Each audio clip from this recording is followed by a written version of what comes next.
the 24th ranked Golden Gophers of Minnesota hosting Illinois State. The Redbirds, a 1AA school out of the Gateway Conference. And welcome to Minneapolis. I'm Beth Mowens along with Charles Arbuckle. And Charles, Minnesota, very impressive last week in their debut, putting up 63 points on Toledo. And of course, it's all driven by that terrific ground game of Maroney and Barber. Those two guys have explosion, speed, and power. And we're going to see a lot of them today because they can really run the football effectively. Two different personalities, but the same results on the football field. Obviously, for Illinois State to have any kind of hope today against Minnesota, they're going to have to slow down that rushing attack.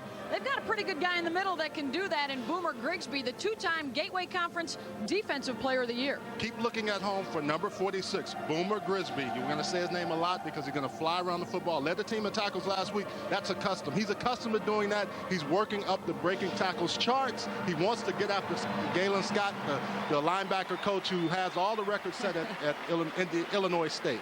He is closing in on that all-time tackles record. The coaches think he can play on Sunday next year. The Golden Gophers getting ready to take on Illinois State. It's Big Ten football from Minneapolis. If you like offense, this is the place to be. Stick around. That story next.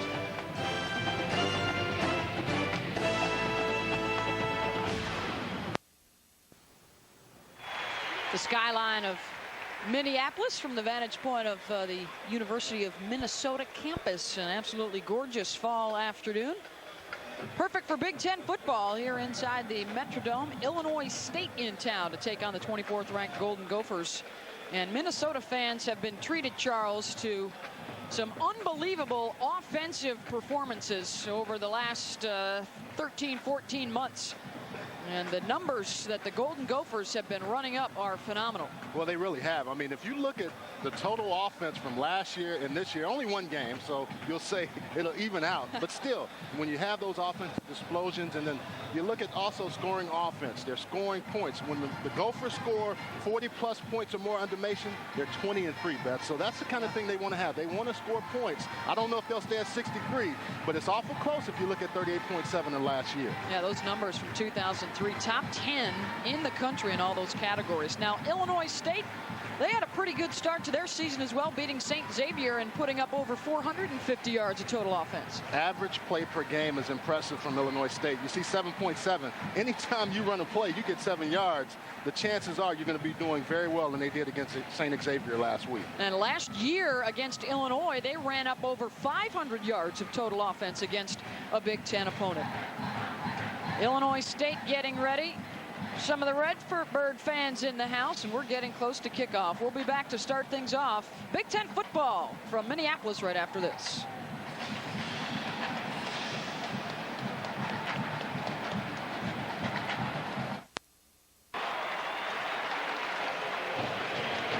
Redbirds and the Golden Gophers getting set to go here at the Metrodome. And Minnesota coming out of the tunnel just a moment ago. Expectations, Charles, high coming into the season with the personnel that the Golden Gophers had coming back, and certainly inflated even more after the impressive win last weekend. So we kind of put together some of our thoughts on what it's going to take for Minnesota to win their first Big Ten Conference championship since 1967. If you're a Minnesota fan, you're cautiously optimistic, and they will win the Big Ten if they win at the big house. It goes without saying. That last year's struggle. Cooper, though, continues to improve. Their quarterback has to get better. Defense doesn't lose focus and stay mentally tough. But, however, you look at where they are. They have a good chance. They don't play Ohio State or Purdue. That's good for Minnesota, bad for the rest of the Big Ten. Yeah, the schedule looks pretty good for them. Glenn Mason, the head coach in his 8th season, coming off the first 10-win campaign at Minnesota in nearly a century, dating back to 1905. Only Joe Paterno has more career wins as a head coach in the Big Ten coaching brotherhood. We'll get to see this Minnesota offense starting right away. So Denver Johnson, the coach for Illinois State, has to be concerned about that high-powered offense. But you can see he has played the Division I-A teams, and as he's talked about, we're going to go out there, we're going to go into every game thinking we can win every ball game.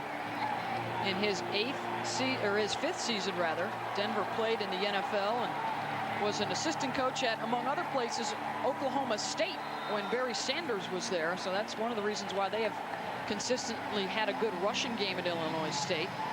Lawrence Maroney, one of the deep backs, the sophomore.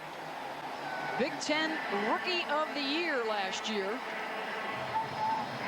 He is back there with Marion Barber as they await the kick of Stephen Carroll, the senior. There is Barber. Carroll is one of the top place kickers in Division I AA.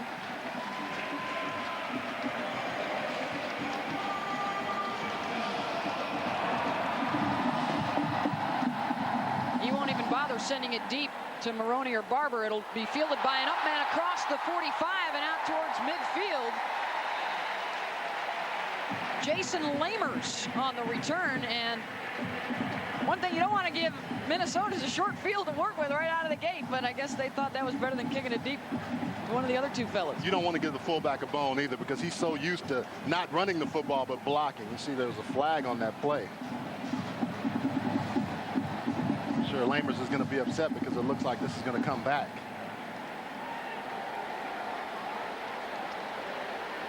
There is the offensive unit getting set to come on, including a couple of terrific receivers right there in Wheelwright and Ellerson. Let's take another look at the kick here.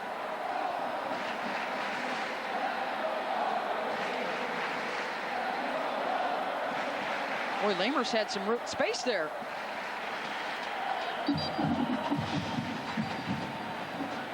He got knocked out of bounds by Earl Newby, one of the backup running backs playing some special teams. Well, the officials continue to sort out the flag. Brian Caputo and company waiting for their first chance at the Illinois State defense.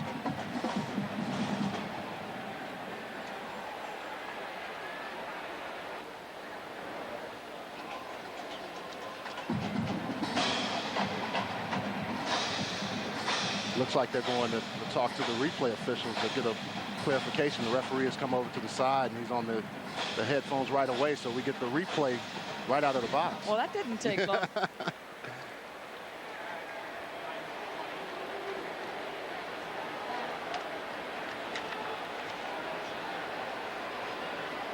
There's another look at the kick. Now he's trying to talk on his microphone is the referee, Dan Capron. Looks like they were trying to get the exact location where they were going to spot the football. They've got it sorted out, and that'll bring on Brian Cupido. Glenn Mason told us during the week, I don't think we've had as good a debut at quarterback as Cupido had last weekend, making his first start.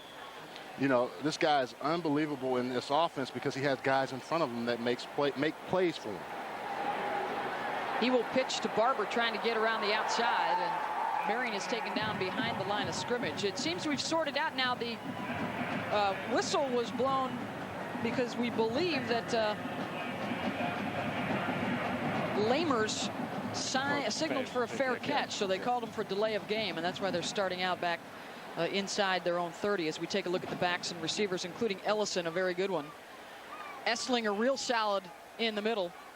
Esslinger, we're going to talk a lot about him today. Came in as a 240-pound freshman, now a big old guy.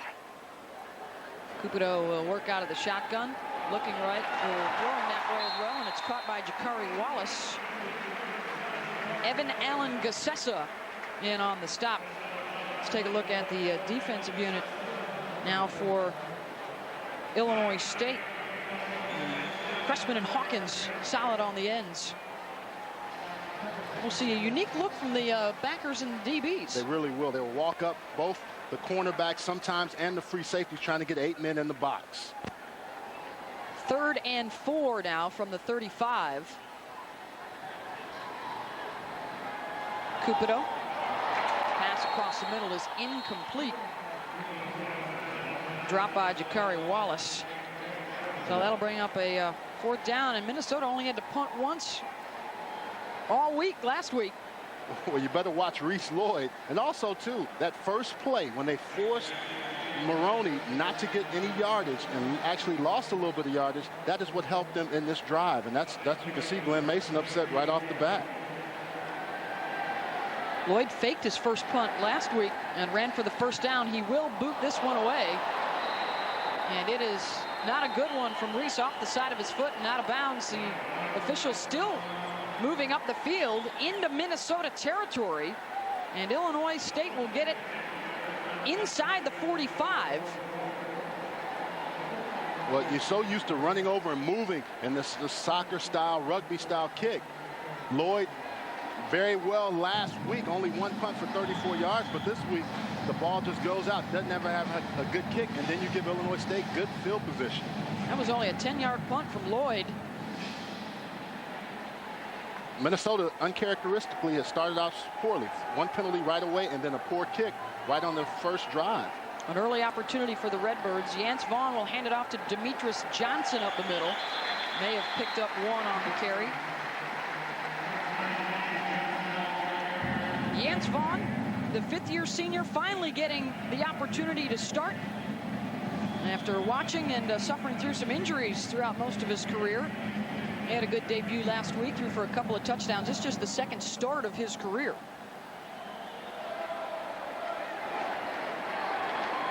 Second down and 8. The eye behind Vaughn. He'll roll out and throw into the flat. It's caught inside the 40. Catch made by Laurent Robinson, their promising sophomore. Let's take a look at the backs and receivers. Demetrius Johnson right off the bat last week, a 70-yard touchdown run, former Minnesota Gopher. Talking about the offensive line, Stanford Davis and Jeremy Melville, third-year starters, so they got a lot of experience out of those two guys at left guard and center. Early challenge now for the Golden Gopher defense here to hold on 3rd and 4.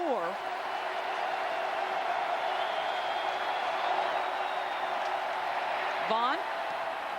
Completion is made inside the 35, across the 30, and down the sideline goes Ramon Barber and into the end zone for the touchdown. Illinois State with the shocker.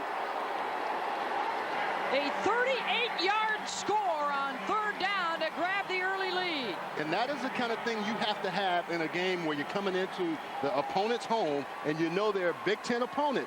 Good play down the field, great blocking after the play, and also a good job by Ramon Barber of keeping himself alive and yards after catch. Carroll on for the extra point, and it is good.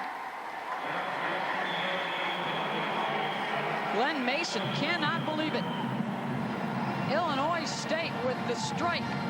Vaughn to Barber. And then the beautiful footwork takes it all the way.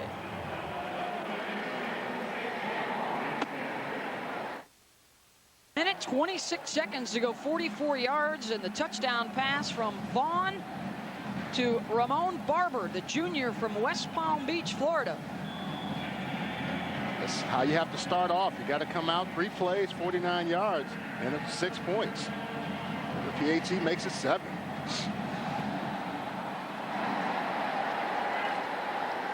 Kickoff again. They will avoid Maroney and Barber and go to Lamers underneath. Tristan Borzik making the stop on special teams for Illinois State. Well, you look right away. Tremaine Banks has a chance to make the play, only giving up maybe a first down if not, but he makes the play. Barber just making 3 people miss right away and then getting good blocks downfield. That's how you score touchdowns, and also almost pressure on them. Minnesota's only going to come with 4 generally. Darrell Reed is almost there, but Jans Vaughn just sticks in the pocket, puts the ball out there to Ramon Barber. So now Cupido and company will have to come from behind here early on. Handoff goes up the middle for a couple of yards. Marion Barber on the carry. The junior from Plymouth, Minnesota, scored a couple of touchdowns last week. Kai Stewart making the stop for Illinois State. There's a good look at Barber, the preseason All-American and Doak Walker candidate for top running back in the country. Beth, if you look at it right away, they keep them to 2 yards on the first down part. If you can do that, you force them into doing things they don't want to do, throwing the football more than Minnesota likes to do. On 2nd and 8, the pitch to Barber, following Esslinger around the outside, across the 40, And taken down at the 44 with a flag as well. Jesse Caesar making the stop, and I believe he got a part of Barber's face mask as well. Oh, he got his face mask and almost pulled his head off. But on that particular play, Minnesota worked inside, and it's going to be the personal foul variety because he yanked his head right around. They will tack on the extra yardage at the end of the play. But what they did is they worked inside, and it got everybody caught up inside. So you see Caesar, whenever you're out of position, this is what you normally do. You reach, and when you reach, you're going to grab for anything. Right now, if you're Barber, it's going to be your helmet. You don't like to see this happen because guys can get hurt there. But that's out of position tackling. You reach for whatever's there, and normally the face mask is the one thing you can grab. So it's 1st and 10 for Minnesota. Lawrence Maroney, the lone setback. Play action. Cupido looking deep. And off the back of Boomer Grigsby in coverage, but a flag goes down. It's going to be interference. I would say, though, it looks like Valentine could be called for pushing off. Now, they may call this against Grigsby, but I'll be honest with you. It looks like the receiver gets his hand out before, and they're going to call this on the defense. Generally what happens, I thought that was good coverage by Grigsby, but if you watch this replay, those guys running down the field, it's an ISO play down the middle of the field. They want to get the fullback one-on-one with the linebacker. Grigsby covering well. We should note, too, that Valentine isn't your typical fullback. He's actually a converted tailback, so that's a lot of speed for a linebacker to try and keep up with, and there is the penalty. So a couple of penalties frustrating Denver Johnson, but certainly helping Minnesota. I mean, he's going to make the play. So that's, to me, if you look at it even before that, I watched those guys run all the way down the field, and Grigsby did an excellent job of covering, but they did call that penalty against him. Ellerson and Wheelwright both go left. Maroney behind Cupido. Lawrence will try the right side. Good penetration by the Redbirds, and Kai Stewart, the first guy there out of his whip position.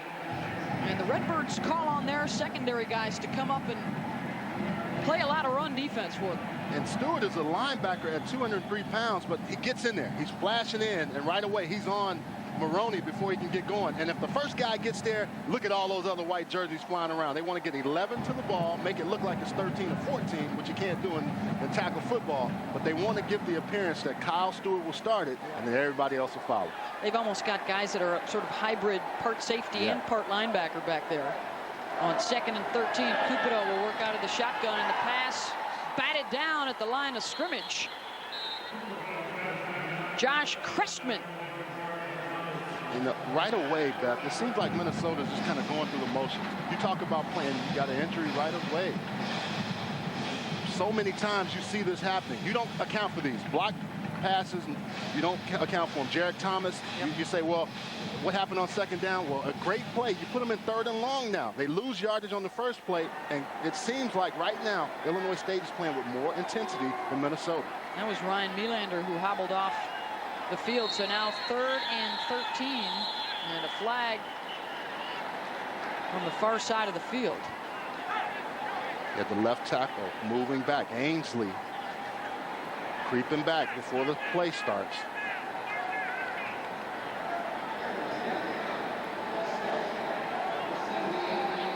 Partly as a result of the injury, they moved Ainsley over from the right to the left side to replace Melander and brought in Tony Brinkhouse on the right side. And the first play, penalty, because he's used to playing the other side. It always happens when you have to move from side to side. So now it's 3rd and 18 for the Gophers. Cupido throwing inside the 10, has a man out there, and in for the score, Jakari Wallace, but a penalty flag. And it looks like holding is going to bring this one back, as Setterstrom had to take down his man in the backfield to prevent him from getting to Cupido. Well, Josh Crestman has been playing well. That front four really has come off the football against this vaunted Minnesota offense. And, you know, if you're Glenn Mason, you have to be highly upset because you have penalties galore where you only had one last week. But once again, you're getting guys that are not in.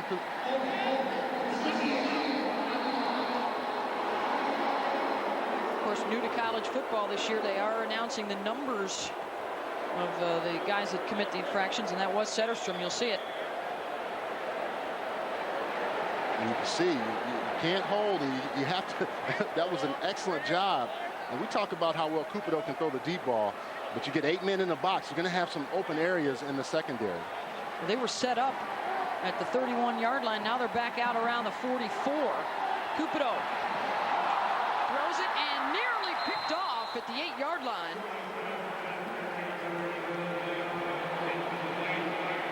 Kai Stewart could not haul that one in. Good defense by the Redbirds. I mean, they get a second chance at life, and Cupido's trying to go deep. He does a very good job of throwing the deep ball. But Joe Watkins just plays in position and just stays there. Almost comes up with a nice catch. But if you're the Redbird coaches, you would say, hey, let's not get this interception because maybe we can get it on the 20 if the punter Reese Lloyd kicks it inside the end zone. So Watkins unable to hang on. Cupido's on the phone upstairs, and Reese Lloyd is on to punt again. His first punt only went 10 yards. This one will bounce out around the 17. With 10:30 to go in the first quarter, the surprise thus far, Illinois State on top of 24th ranked Minnesota. Well, the Golden Gopher faithful a little bit surprised at how things have started here. Yance Vaughn to Ramon Barber for 38 yards, the scoring strike at the 12:43 mark of the first quarter, and Illinois State up 7-0. Going back to work here, Yance Vaughn. The throw downfield is caught at the 40 by Laurent Robinson, the sophomore from Rockledge, Florida. The Redbird staff very high on that young man. Dozier making the stop. Very good play, and what's happening right now is this offensive line is protected. Watch how they come off the ball. You see no pressure from Vaughn. He gets back there, sticks it, throws it. Who catches it? Laurent Robinson. They expect a lot of big things. 3 touchdown catches as a freshman. They expect even more this year. The productivity between these two guys is outstanding so far in this game. Demetrius Johnson, the lone setback. He'll get the call. And busting that play up, getting in the backfield, was the middle linebacker, Kyle McKenzie. Good penetration. Taking down his former teammate, Demetrius Johnson, who spent 3 years at Minnesota, mostly as a reserve, decided, hey, I want to carry the ball a little bit more. Transferred to Illinois State, and Demetrius Johnson is finding some success. And the beauty of transferring to a Division I AA school is that you can also play right away. You don't have to sit out and wait a year, and I think that's why you see so many transfers coming from the Division IA schools to the Division I AA schools. They have a handful of transfers on the Illinois State team, all of them contributing. Vaughn, short drop, this pass incomplete as he was trying to get it out to Barber. Good coverage by Tremaine Banks. And it looks like Banks is playing a lot tougher. I mean, after that first series, you see the cushion given by the Minnesota defensive backs. Now they're coming up really pressuring. They have to rely on that front four to add pressure. They don't do a lot of blitzing. They stay in a base package. You can see big Anthony Montgomery, Darrell Reed. Darrell Reed is an interesting story. Came in as a freshman weighing 235 pounds, playing defensive tackle. Now he's on the outside, 275 pounds, and a stud. Fifth-year senior out of Freehold, New Jersey. 3rd and 12. Vaughn out of the backfield, Larson, and he dropped it.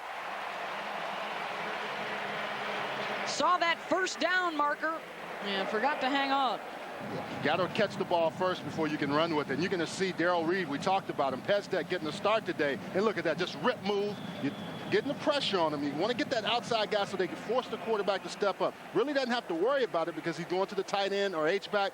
Larson, you got to catch that ball. Mike knows it. Ryan Hoffman will boot it away. Barber tried to scoot back to the outside and is hauled down. Cameron Siskowick on the tackle. And Barber will come over to the sideline, join the rest of the offensive unit. One of the keys to the success of the Barber and Maroney tandem is that they can both stay fresh. They don't get overworked. And look at the numbers on those two from last year. Very impressive with the average rush yards. And they've been struggling so far today, but 5.8 for Barber, 6.9 for Maroney. Barber set a school record last year with those 17 touchdowns. He gets the call. Beth, when I watched Illinois State on film, I was really impressed with how they flow to the football. Not a very big team, but pretty fast. And, you know, you see guys, and we keep seeing the same names showing up. Joe Watkins, Boomer Griggs we're going to talk about. But these guys on the outside, they have to force it inside. You see they're making him go. He can't turn his shoulders upfield. He has to stay to the sideline. And I don't care how good you are. If you're turning sideline to sideline running, you're not going to be effective. And a lot of these guys were good enough to be recruited initially and spend time at Division I schools, including Watkins, a transfer from Auburn. On 2nd and 8. Cupido. Caught at the 45. Ellerson hauling it in. Alan Gassessa makes the stop. Jared, the junior out of Copley, Ohio. Coming into your living room, watch the coffee mugs if you're drinking it. But nice throw by Cupido. And that's a good turn. Good defensive play right there. But when you got Ellison coming back to the football, the complete wide receiver, you're going to see a lot of him today as well as Will Wright. A lot of folks will talk about the receiving corps at Michigan, but this is a solid twosome for Minnesota as well. Cupido goes back to Ellerson across midfield, sheds a couple of defenders, and dives down to 41. That'll be good for Minnesota first down. When you watch Ellerson play, he doesn't look like he's moving fast. Everybody out in the chute, he's so fast, he's coming out of the chute. He's so smooth when he gets to where he's going. And then the yards after catch, the yak, he's moving up the receiving chart because of this. The ability, look at those long arms. And look, it's in slow motion, but he looks like he's on another speed as opposed to the other people. 13th on Minnesota's list of receiving yards, and that's why, because of yards after catch. For his career, close to 19 yards per catch for Ellerson. 1st and 10. Barber off left tackle. Barber into the secondary inside the 30 to 25. And taken out of bounds by Boomer Grigsby around the 23. This is what makes this offense so good. You stop the run, Barber, you stop him, or Maroney, whoever's in there, and then they come back with 2 consecutive plays to the receivers, and this opens up. You see good blocking there. They're locking up on people, forcing them outside. The receivers also do a good job blocking down the field. You force Boomer Grigsby to make plays. And look at the numbers from last week. 418 yards gained, just 3 yards lost. Unbelievable. 415-yard net last week against Toledo. Somebody must have stumbled on the carpet. Barber. Oh, terrific cut. Plenty of room inside the 5. James Temple saves the touchdown. It's 1st and goal, Golden Gophers. I talked about ESP, and I don't mean having telepathy, but the right guard blocking sets up that explosion of speed and power. You're going to see just good blocking everybody down. Then you see also getting up to the linebacker. Grigsby can't make the play. Just nobody there to make the defense. And if you get to the 3rd level, which Barber can do with his speed, then his power takes over. Great job right there by Brandon Hairston. Good blocking. On 1st and goal, they'll try it up the middle with the fullback, Justin Valentine. Denied by a host of defenders, including Boomer Grigsby. And Watkins and Cesar up from the secondary.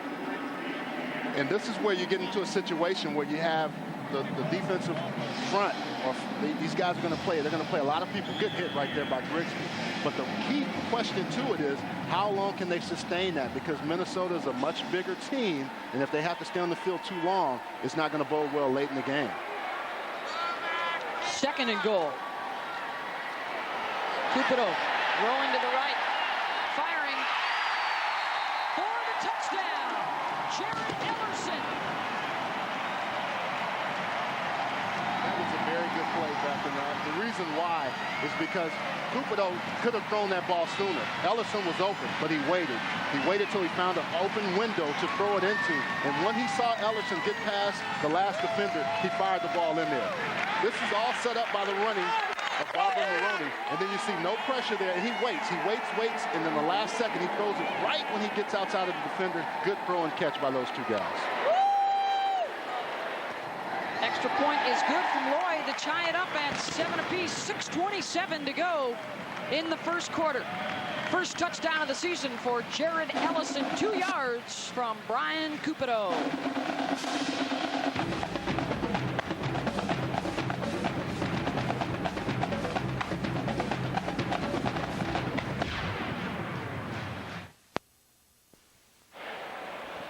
There is that Minnesota offensive line looking very strong on that last touchdown drive. In particular, Brandon Harston with one of the big blocks.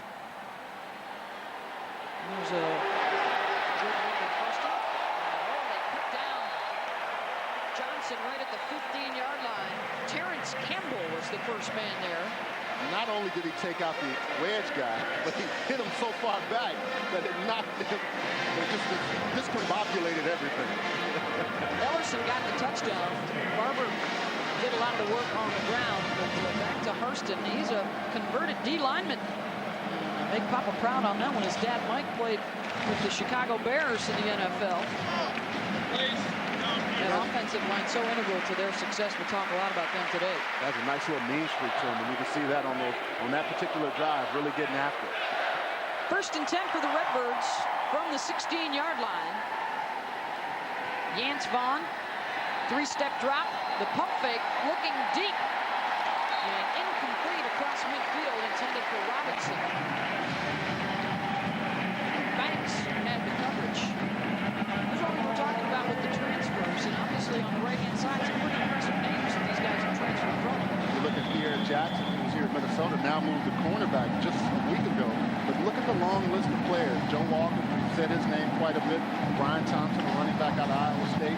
So they have a long list of guys that have played at different places and felt like, hey, I can go to Illinois State and get a chance to play right away. 2nd and 10.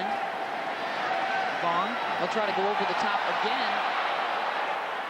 Robinson, and the flag coming down on the coverage by Yuki Dozier, the 5th-year senior out of Bradenton, Florida. That's one of those ones you throw up and just hope you can get your guy to go and catch it. If not, hopefully they'll call a penalty. And that's exactly what they do. They just try to throw it up high.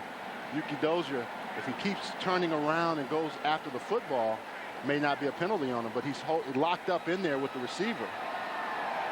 You have a right as a defender if you show that you're actually going for the football. If your back stays turned, they're going to call that every single time. We talked to Denver Johnson during the week. We said, well, how do you go about getting a lot of these transfer guys to come in? And he said, well, it's a couple of different things. We may have an old high school teammate of a guy on our club, or somebody may make a phone call back to their high school coach, and we have a relationship with that high school coach, and that's how we hear about guys, or they hear about us. Being around, coach at Oklahoma State, and just understanding how the dynamics of college football works, he knows that he doesn't have as many scholarships to offer, but still has the pipeline of guys that get somewhere and aren't happy because they're not getting an opportunity to play. And in the Gateway Conference, which they claim to be the top 1AA conference in the country, you can't really argue with them. Southern Illinois is the new #1 ranked team in the country out of the Gateway Conference. So 1st and 10 after the penalty from the 35-yard line. They'll go right back to the same play, and Robinson goes up, had it for a moment, and then Dozier knocked it away. They saw something in film this week to say we can go after Yuki Dozier. They tried it against Banks once, didn't work, and now they've gone consecutive times. 1 penalty and 1 pass breakup. That was a good play by Yuki Dozier. Same exact play. We're going to come at you again. Laurent Robinson almost comes back with it, but Yuki Dozier keeps with it. This is why you have to have confidence as a defensive back. Look, at the last possible second, I'm taking it away from you. Nope. He had some words, too, for the Illinois State bench on the way back to the huddle. Don't try that again on me. 5th-year senior. The draw. Johnson across the 45. Banks trying to catch him from behind, and he does at the 21-yard line. Can you say, look at me now? I was here, but you didn't want me to play, so I'm going somewhere else. This is set up by those 3 consecutive pass plays. Now, the defensive line is working outside, and they work against them. They work inside. Now, Demetrius Johnson with a good move there. That should be a tackle right there. You missed the tackle there, and it looks for a long run. Justin Fraley misses that tackle, and look at it. You've got to have wrap up. This was happened earlier with Ramon Barber to Tremaine Banks. Missed tackle. This is a good run by Demetrius Johnson. Good blocking up front by that Illinois State offensive line. Demetrius amped up to be back here in Minnesota. When we talked to him this week, he said, you know what? I have no hard feelings. I like the coaching staff of Minnesota. I respect them. It was just a situation where I needed to go get some more time. And he's had a good showing so far. Timeout called by the Redbirds. This is what they did last week against St. Xavier. Johnson had 3 touchdowns, and Vaughn threw for 2 more. And the defensive performance holding St. X to minus 55 yards rushing. What's impressive about this is that, all week, Glenn Mason and his coaching staff have been saying, don't take these guys lightly. But it's kind of like when you have kids and you tell them don't do something. Until they experience it, they never really know. And you would expect that they would think, hey, Illinois State, we blew out Toledo last week. It's easy for 18 to 22-year-old guy to say, we got it right here. We got it all figured out. But this is like golf. I'm not very good at golf because I think every time I hit the ball well, I'm going to do this. And this is Minnesota defense. Thinking, hey, this is a monster defense. But if you just tackle, if you don't make plays, if you let the other guys do what Demetrius Johnson did here, you can be in the ball game or potentially lose the ball game because of it. Coach Denver Johnson, 7 consecutive seasons that his teams have had a 1,000-yard rusher. Johnson is replacing Sharon Edwards, who was the Gateway Conference's leading rusher at over 1,000 yards last year. So Denver Johnson in this system, they're doing something right with their ground game. Or as he likes to say, we just scratch where it itches. Coach Johnson is full of great quotes and comments. An Oklahoma native. The pitch to Johnson. He's got some room again. Run out of bounds around the 10-yard line. It'll be first down and goal for the Redbirds. It's very impressive what they're doing so far in this drive. They're actually using Minnesota's speed against them. You see how they work one way, come back the other. There's no one out there. Receivers are doing a very good job of blocking. Right there, you lock up Ramon Barber. Also down the field, you see just good blocking taking place because they work one way, come back the other. You use that speed of the Minnesota defense against them. Banks and Reese made the stop. The Redbirds looking for the lead here in the first quarter. Vaughn with 4 receivers, looking again for Robinson up top, and it's intercepted. Trumaine Banks with the pick, and he's headed the other way. Banks out to the 20. Steve Stotts made the tackle, but Charles perhaps one time too many to that same play. I don't like that call because you're running the ball well, you're doing things, throw some short passes. You can't go at these guys that many times. Banks and Dozier are going to get you. You keep going at them, sooner or later, they're going to come up and get you, and that's what happened there. The same play they tried to go to, if you're going to fade it, throw it outside. Get it away where only the end zone can make the play or the end line. Right there, just good job by Trumaine Banks. Defensive coordinator Greg Hudson will be happy to see that. 2 of the things that they have really focused on this year, forcing turnovers and pressuring the quarterback and getting more sacks. They felt deficient in those areas last year. So now it's the Gophers first and 10 from their own 20. The pitch to Lawrence Maroney. Picks up about 6 on the play. Grigsby was in on the stop again, along with William Roll. We've got some scores from around the country in the Big Ten for you. Iowa, a winner. They take the Cy Hawk Trophy, beating Iowa State 17-10. And Wisconsin beating UNLV 18-3. Michigan State topping Central Michigan 24-7. So a win for Kirk Ferentz's team. Barry Alvarez gets win number 101, and they do so without Anthony Davis, who is out for the next few weeks. They always seem to struggle against UNLV. It's just a tough game for them. Mark Sutterstrom is going to be the guilty party on this one. And Michigan State able to bounce back from their loss to Rutgers last week too, Charles. And actually, they call that against Greg Eslinger, the center. Hey, look at that, UCLA over Illinois. 35-17 for the Bruins. Maroney diving forward close to the first down marker, tripped up by Joe Watkins. Maroney and company starting to feel it after that last drive. They really were. I mean, you get the ball out to Ellerson first. Nice slow run. And then also, too, good job blocking here downfield by the receivers and the linemen. And then a touchdown pass to Ellerson. Patient. Throw the football for the 6 points.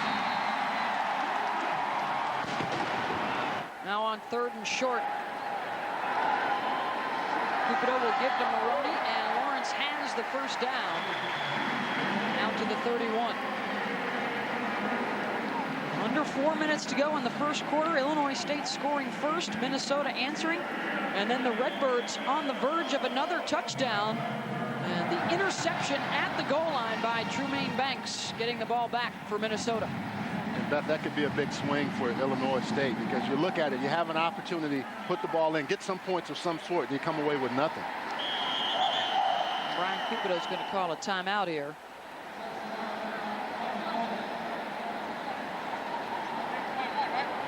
Lots of early activity from the Big Ten. Arizona State beating Northwestern. So the Wildcats drop to 0-2 now on the season.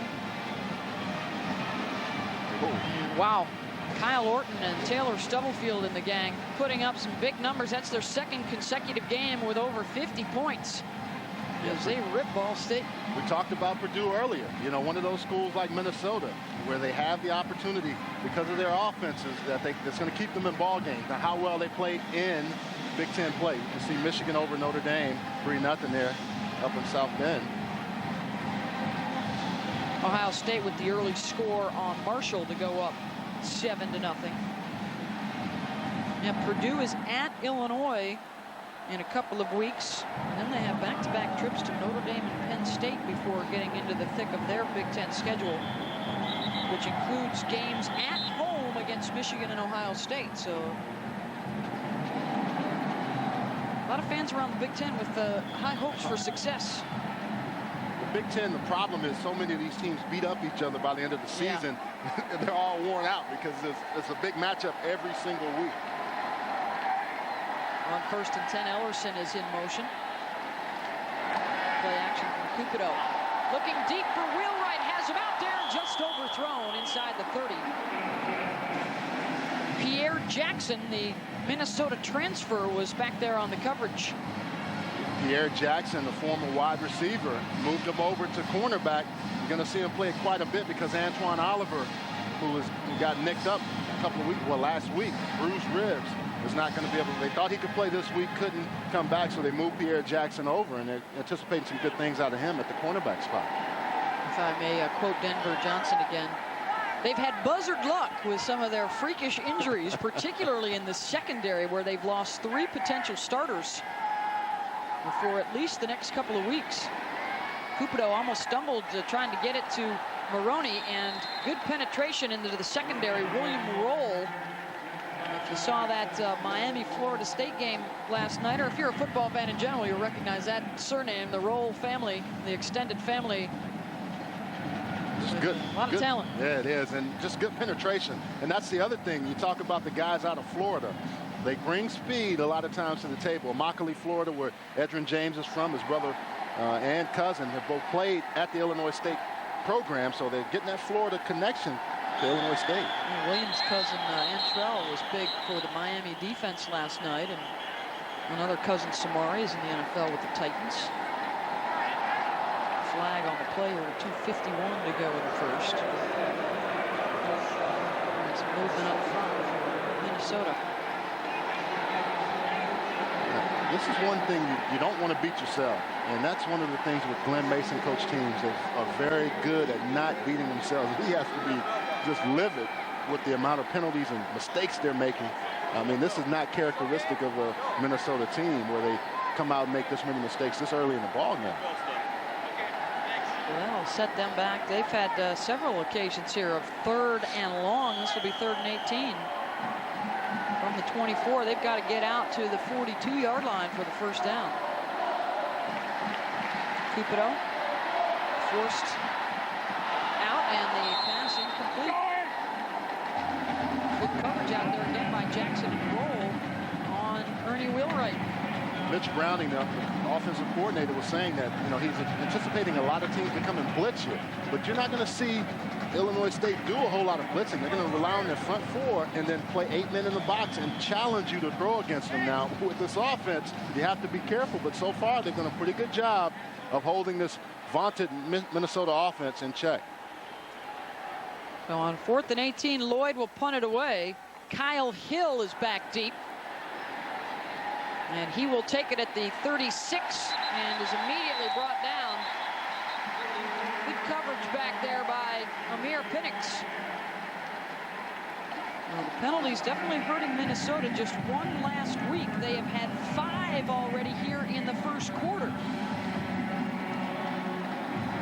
Want to make adjustments. That's one of the first things you can say.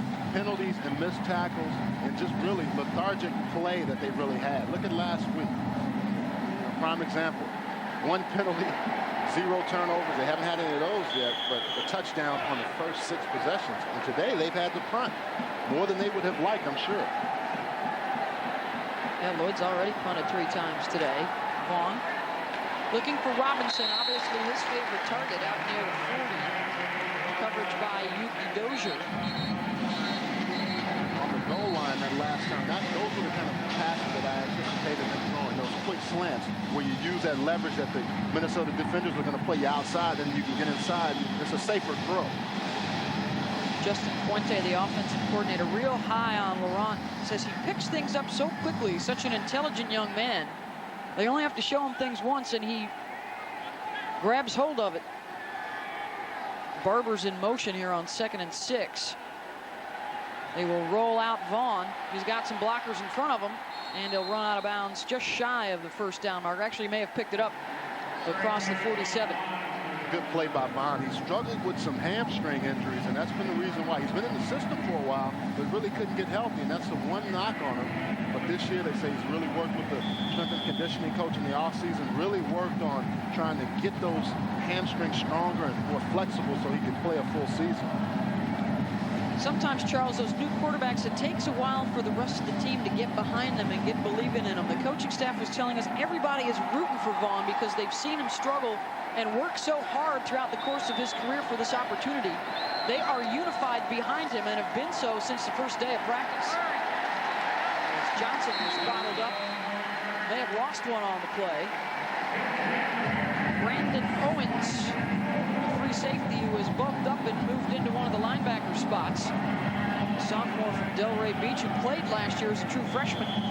Seeing a lot more of that, those guys in defense right now, not allowing a 100-yard rusher. Well, that Demetrius Johnson run early in this game puts him on pace to maybe break that record.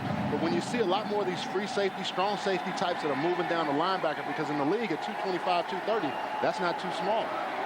Yeah, Johnson's got 57 yards here in the first quarter. Putting a nice block on Reed that enables Vaughn to complete the pass to Wallace at midfield for a short pickup. Well, this all happens because good blocking by Demetrius Johnson on Darrell Reed. It allows Vaughn to have time on those out routes. You play against their leverage, their inside leverage. You run up to them on that inside shoulder, work out. It's an easy throw and catch for Vaughn to make, and that's the confidence level that he's getting every single week. And that was to Kyle Hill. He's working for us. Pulling some cables. He'd much rather be doing those push-ups that he does after the Golden Gopher score. Timeout called by Illinois State with 24 seconds to go here in the quarter.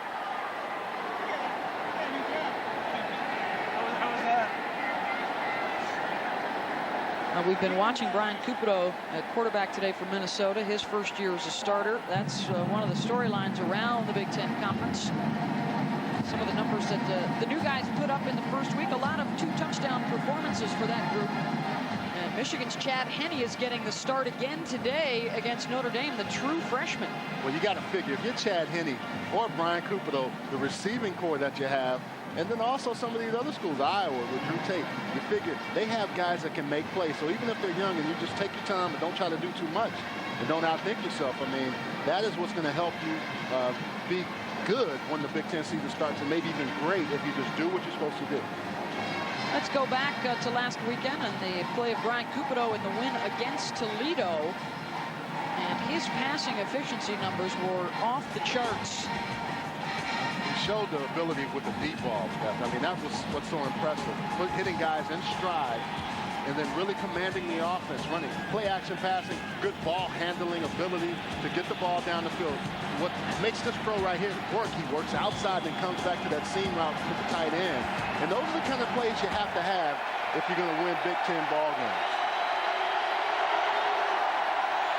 So now on 3rd and 8 from the 50. The draw to Johnson, and he's got it, and is stuck at the 41 by Pavelski.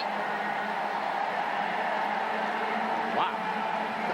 Big time hit by the junior. And that was a good run by Johnson. But that was an awesome hit by Pavelski. He just comes in and just lays a hammer. Johnson never sees him because he's looking the other way, and he's working away from the other defender and runs right into him. He's working from Wojciechowski and works right into Pavelski. Ow. Woo. Maybe able to pick up the oohs and ahs from the fans here at the Metrodome. They keep showing that over and over. They got the TiVo working on the big jumbotron here. But it's good news for Illinois State. It was enough to pick up the first down. And the first quarter complete here at the Metrodome. Illinois State and Minnesota all tied up at 7. Ball and number 24 Minnesota all tied up with Illinois State. An impressive first quarter for the Redbirds, and they are on the move once again. 1st and 10 from the Gopher 41-yard line. And they'll be close to another first down here around the 30. Laurent Robinson stopped by Justin Fraley. They've scored once, Charles. They were knocking on the door one other time and then had the turnover, and now here they go again. Well, what they're really doing is playing against the speed of Minnesota and really working against them. You can see Kyle McKenzie coming in there, missing that tackle inside, really working through. Good blocking, but right here you can see the penalties have been one of the keys, and also the rushing yards for Illinois State, which is outstanding when you consider this defense has held people under 100, or no individual has gotten 100 in 15 games. More total offense than Minnesota in that first half. Not much room there for Demetrius Johnson on 1st and 10. The passing yards are a little bit surprising as well. I mean, they have really been able to throw the ball, but you can look at it last week. Toledo had a lot of yards, didn't do much with them, whereas Minnesota was really able to come back and get some good 700-some yards. That's outstanding. From the Metrodome in Minneapolis, Illinois State and 24th ranked Minnesota. A tight matchup thus far. Yance Vaughn in his first season as a starter out of the shotgun.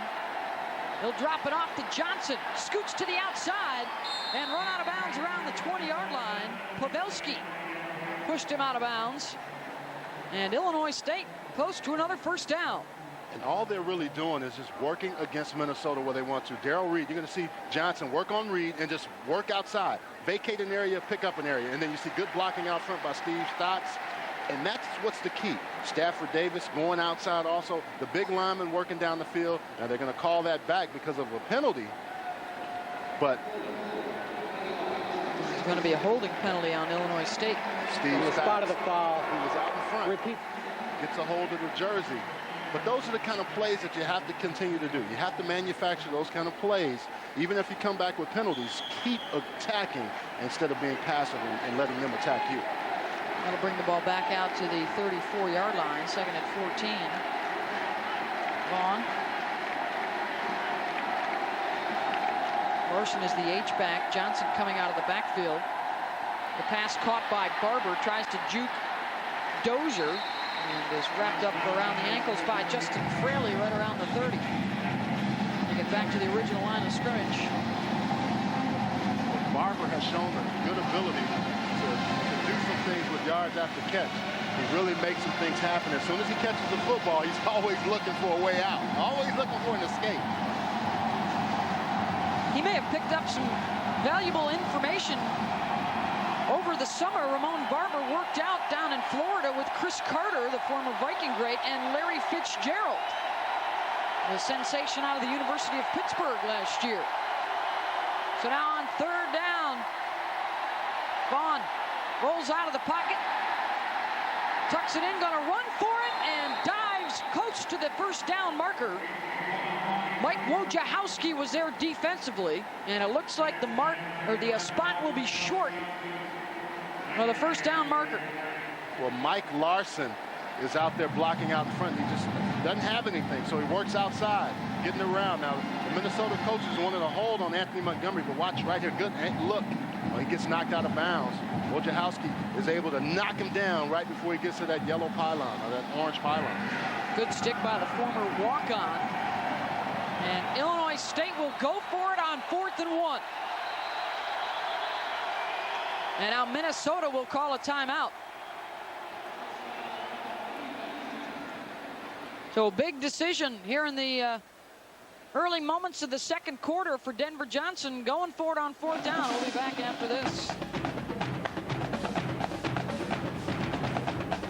Look at this, Beth, that they're not going to go for the field goal. They missed an opportunity for points earlier, and right here, this is not a good call to me. You should go for the 3. 4th and 1 from the 21. Vaughn, and flags fly on the snap. Well, they have a good place kicker in Stephen Carroll. In fact, he's one of the best in the country. Prior to the snap. And this is what happens. If you're going to try to get the defense offside, you tell your guys a whole walk. Now, this hurts you because you lose 5 yards. You lose the 5 yards, and the right side of the line, Janiah Dave Downing and Matt Pezdek are going to move. Yeah. And actually, the center, everybody on the line moved, I should say, but they're going to pick one guy. Well, they were all moving before the snap. They just made the decision here for Denver Johnson. It's now Stephen Carroll will come on to attempt the field goal. 43 yards for Carroll.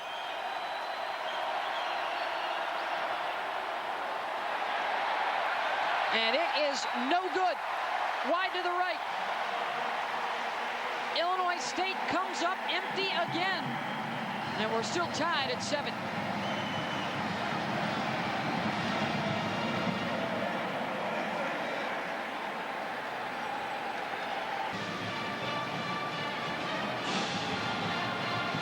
Let's take another look at the kick here from Carroll. And this was after the 5-yard penalty.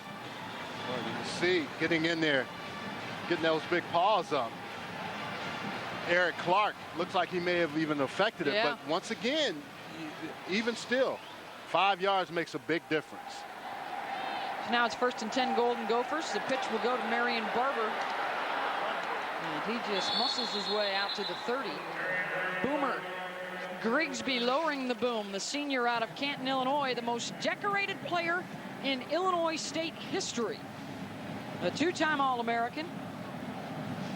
And he loves to talk about Ray Lewis. He says, I love the way that Ray Lewis plays. If I could play anywhere like that or close to that, I'd be doing my job. Well, he really plays well, plays around the football, and is always in position, even in passing plays. That's why they like him, and that's why he is so effective.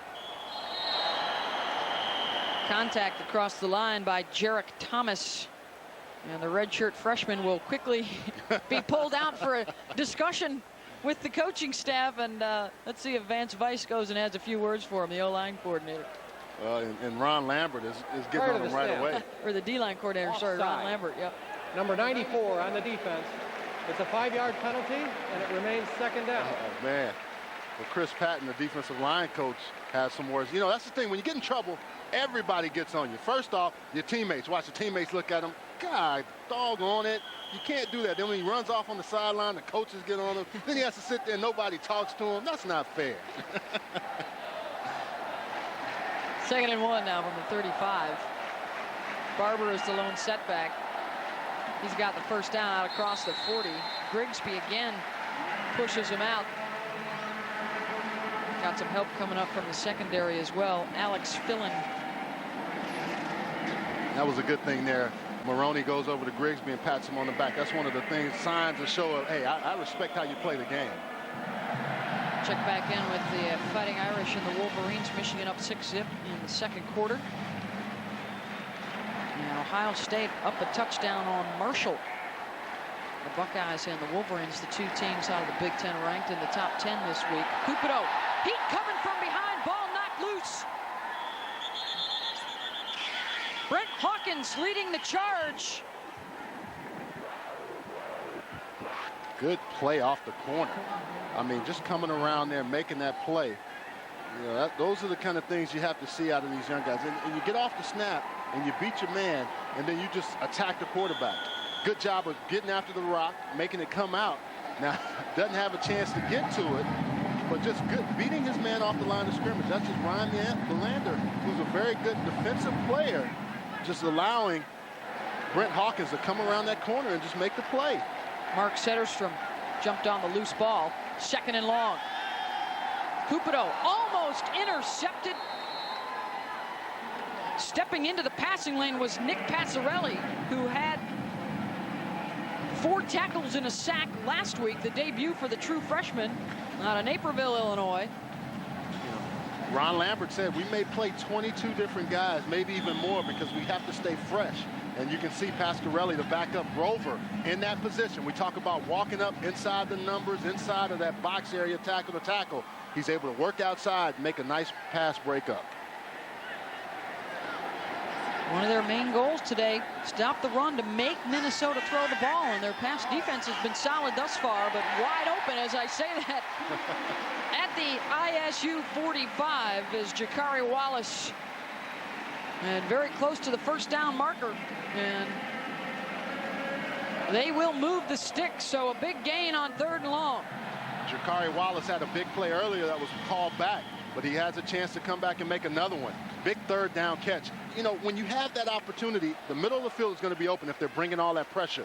Make the throw, make the catch. Good job picking up the 1st down. Maroney gets the carry, tripped up after a short game.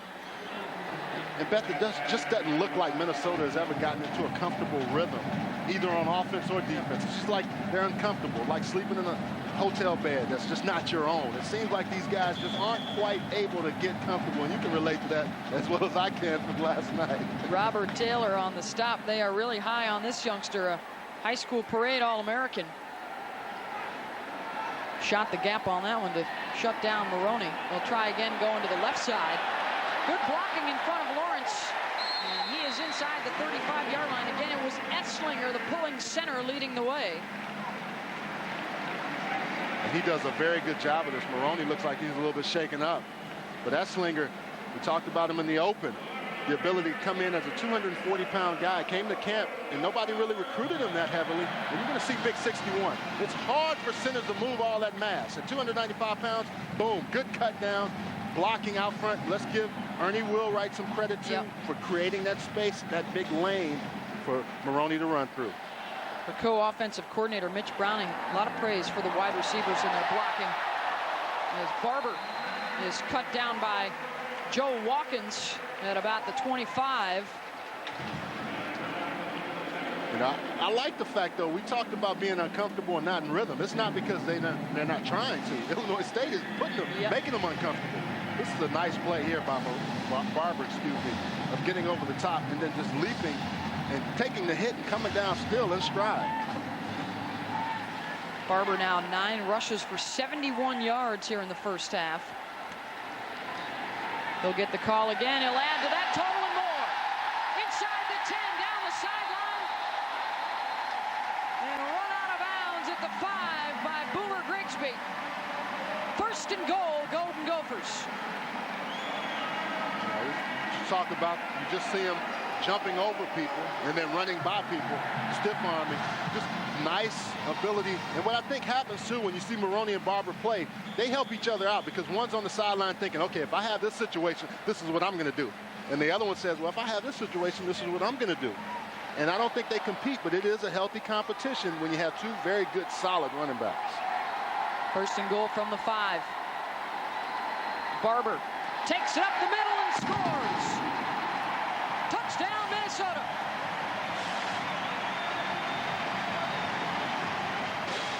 Just once again, you work outside, come back inside. There's a big hole there. It's coming off the center, Esslinger, Brandon Harston, and Mark Settlestrom. when you have those three interior guys, the center guards and the two guards, and then also the tackle. Look at Esslinger moving over. There's good protection, good cutoff on the backside by the tight end. It creates a big running lane and a touchdown. Lloyd's extra is good. 14-7. Marion Barber III continues to creep closer to his dad for second place on the all-time touchdown list.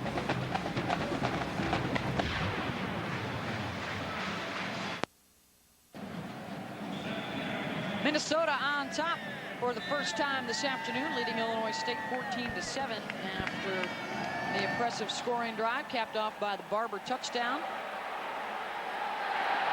And here comes Demetrius Johnson. Dropped it at the 19 and then fell on it. Those wedge busters for Minnesota. I mean, that's the second time you got to see Terrence Campbell just come through, and he just forces the returner to go where he really doesn't want to go. Minnesota scoring drive as you take a look at Lawrence Maroney and Marion Barber, both instrumental in that drive. Barber capping it off with the touchdown run, the 27th of his career. Pretty impressive numbers if you compare him to your father. His father with 34 career touchdowns. Darrell Thompson has the top spot with 40. Robinson makes the catch at the 27 and is popped by Kyle McKenzie. First saw that play happening, I didn't think it would be a chance there. You see those two guys always, they didn't start off being friends though. Didn't know if they liked each other too much, but have grown and understood, matured together, and really have helped each other out tremendously. Marion is 4 yards short of the 100-yard mark for the game, with still over 7.5 minutes to go here in the first half.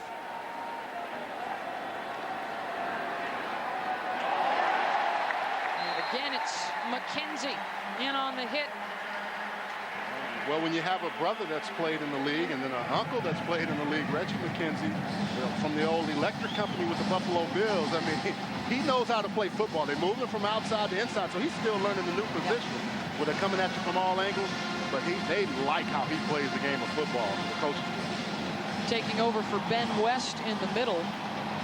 This is just a good football play. I mean, you give it to the big guy, Mike Larson, but you see McKenzie closing on that. Defensive line coach Tom Sims talks about him, raves about how well he plays the game and just really gets after it.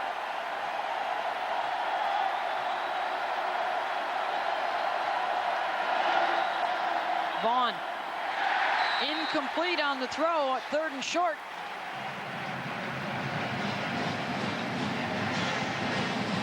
What you see now is a real strong ability with these guys of working through some different things. Now they're at 4th and 1, and it looks like they're going to actually 2nd and 10 now.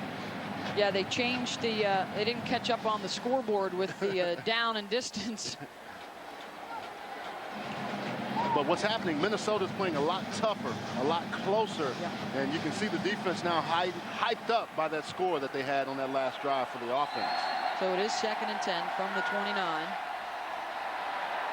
Vaughn, and it is intercepted by Banks, but there's a penalty flag down.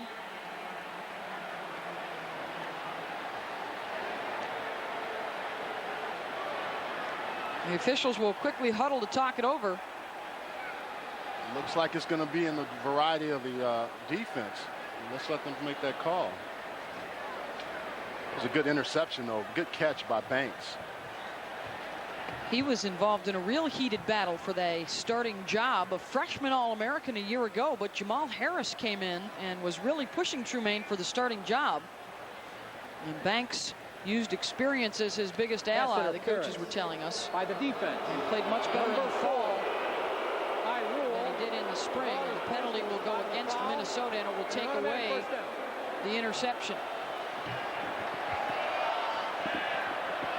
Right here, just a good play of getting under, but that push right there is where they're going to call that. But my thought on that is if you're the defender, you have a right to go after the football. You just can't run through the receiver, and that's what the officials are going to call. Not only are they calling it closer in the pros, they're also calling that closer in college this year as well. Minnesota 6 penalties now for 36 yards. Earl Newby with his first carry of the day. And Terrence Campbell makes the stop, the 3-year starter out of Atlanta, Georgia. Newby is a sophomore out of Florida. Minnesota has done a very good job of recruiting guys all over the country, but you look at Illinois State's roster, lined up with a lot of different people from all over. You know, not just Illinois, but a lot from Florida, quite a few from Texas and other places. 2nd down and 6. Newby gets the call again, nowhere to go. It's Anthony Montgomery with the tackle. Minnesota's defensive line is doing a much better job now of shifting right before the snap. It looks like it's confusing the offensive line. They shift right at the last second, and then the offensive line is not able to pick up guys, and you see people are running free. Anthony Montgomery being one of them on that play. Anthony, the junior from Cleveland, dropped 20 pounds this year, cut fast food out of his diet, and it's made him a little faster, putting some pressure on the quarterback. 3rd down and 6. Caught by Larson coming out of the backfield across the 46-yard line, and they'll move the chains. The 3rd down conversion for Yance Vaughn. Darrell Reed was in there so quick. I thought he was going to get a chance to get the Yance Vaughn, but he was able to get the ball off a lot quicker. You see this defensive line being hyped up by their line coach, telling them every time they've come off the field, I've watched what they're doing, and they're really working now to get after the quarterback because they're not going to blitz a lot. But what they have to do is provide pressure. But Vaughn has been able to throw even with that pressure in his face. 1st and 10 from their own 42. Vaughn with the pump fake. Under pressure, and he goes down. Anthony Montgomery finished up what Darrell Reed started. On the last play, Darrell Reed was in the quarterback's face, Vaughn, before he threw the football. This time, there was no chance of him throwing. Darrell Reed forces him to his buddy, and that is why that play happens. And those two guys, you have to have pressure from your defensive linemen. Their motors have to be running. Darrell Reed's blocked, but he gets up, and look at that. Also, Anthony Montgomery, the same. Really able to keep going after the quarterback. Keep going until you find the result, and the result is a quarterback sack. Reed utilizing that speed to get in to put the pressure on. 2nd down and 19. On the completion to Robinson, but Banks gives him nowhere to go. Another big hit by Trumaine. And this Minnesota defense is playing at a whole nother speed right now. I think we talked about rhythm and not being comfortable, but Illinois State had a chance to score some points. They didn't get any, but now you're starting to see Minnesota smelling it a little bit more. You almost wonder, Charles, if the Redbirds missed their opportunity. They had a terrific chance to put 10 points on the board and came up empty. And at least 6. You know, if they kick a field goal there, they don't get a touchdown, and they come back on the other side and score as well. 3rd and a whole bunch. The draw. Demetrius Johnson to midfield. That won't be enough. Pavelski, one of the first guys there. I'm sure Pavelski and Johnson had some matchups when they were at Minnesota together, and they're starting to show it again. We are at the Metrodome in Minneapolis for Big Ten football. 24th ranked Minnesota with their hands full this afternoon with Illinois State. The Redbirds jumped out to the 7-0 lead. And Minnesota has come back to take the lead here with 3:20 to go in the first half. And Ryan Hoffman will boot it away. Barber is back at his own 10-yard line. And it drops inside the 5 and is down there by the Redbirds. Jason Horton downs it at the 3. A touchdown lead for Minnesota. Back to Minneapolis after this.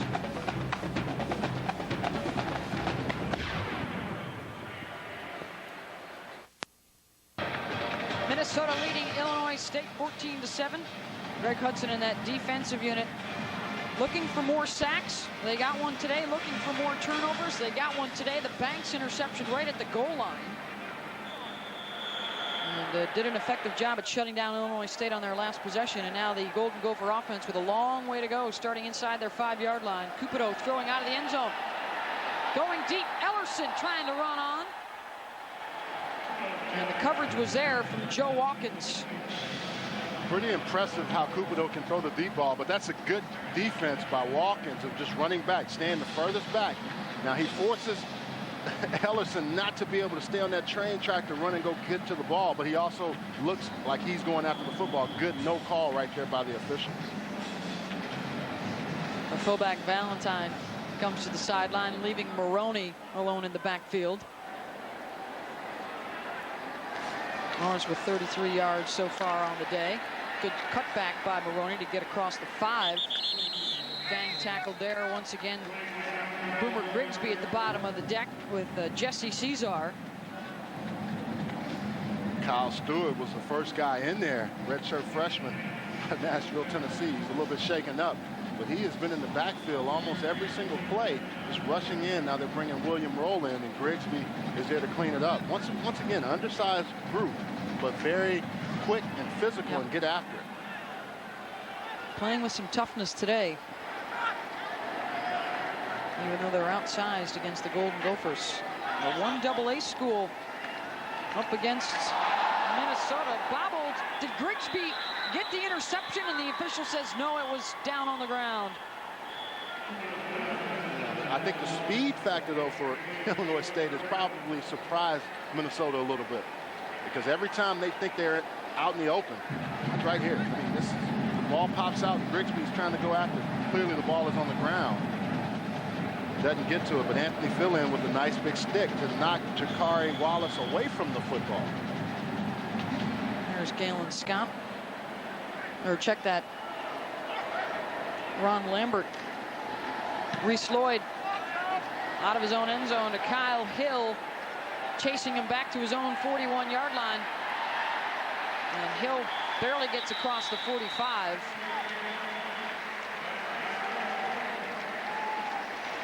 Kyle McKenzie with the tackle. And there is Lambert.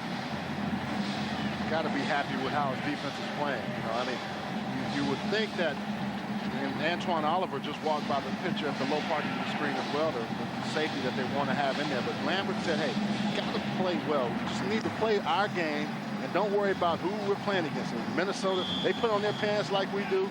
He said, hey, and you can see him over there talking to Kyle Stewart. You can tell the intensity that he has for the game, and I think it's carried over to that defensive unit. 52 yards on the punt from Reese Lloyd. Illinois State will take over at their own 46 with Yance Vaughn. Just his 7th game, only his 2nd start. But the coaching staff raving about his poise and his leadership abilities with this Redbird team.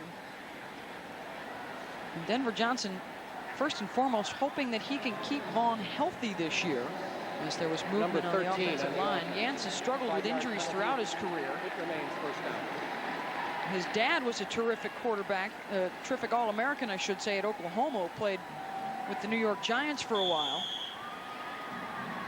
And after 4 years of watching and waiting, the 5th-year senior making the most of his chance here on the big stage in Minneapolis.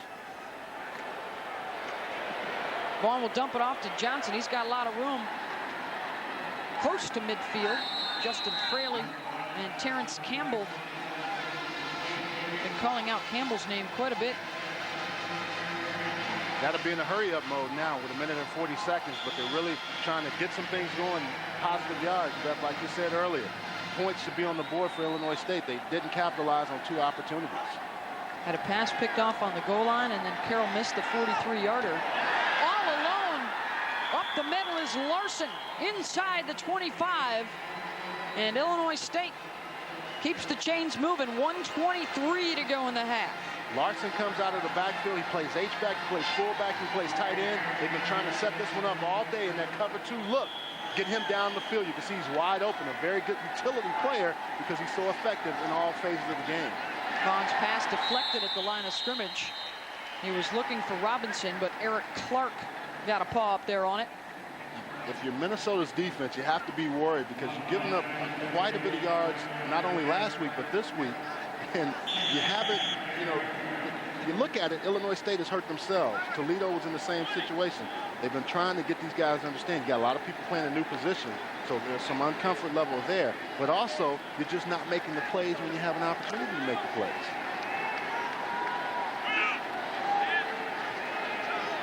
Horton and Hill go wide to the left, Robinson to the right on 2nd and 10. Vaughn going for the end zone. And it's caught for the touchdown. Jason Horton getting behind Trumaine Banks for the score, and Illinois State has a chance to tie it up with 1:09 to go in the half. Beth, we talked about it last night. What's between those two ears is what's important. And mentally speaking, right now, Illinois State believes that they're a Division I-A school. They don't care who they're playing against, and they're showing that. Right now, in this first half, they've come out with more intensity and really have won the matchup battle against Minnesota. Second touchdown pass of the day for Yance Vaughn. This time it's to Jason Horton, the redshirt freshman. 4 plays, they go 54 yards.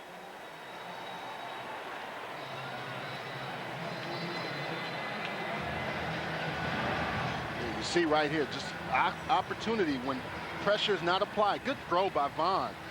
And Banks again in a position where he could make a play.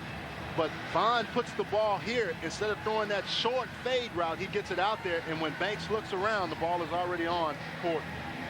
22 yards on this touchdown strike.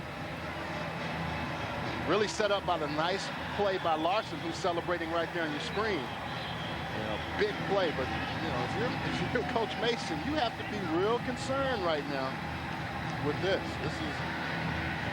This is not where you want to be. This is a 1AA school, really taking it to the 24th ranked team in 1A. Tied up with Minnesota at 14 apiece with 1:09 to go here in the first half.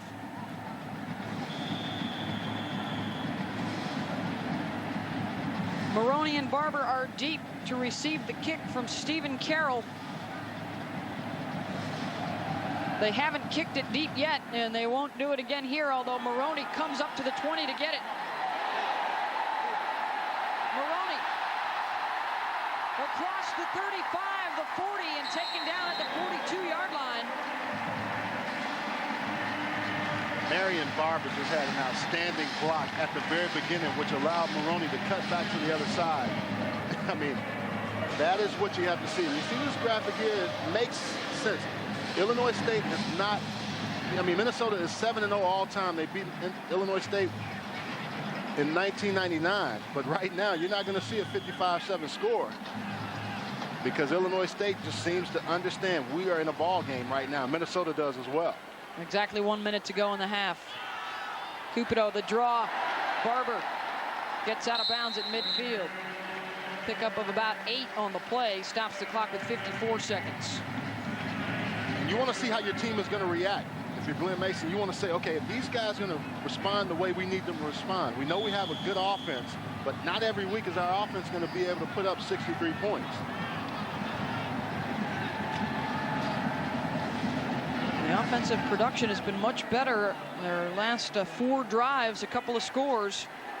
Barber now over 100 yards here in the first half with 103 on 12 carries. He gets the call again. Tiptoes down the sideline. Caesar forced him out. Well, that's the scary thing. With Maroney or Barber, you got a home run hitter just waiting to happen. They can come out at any time and get the big play.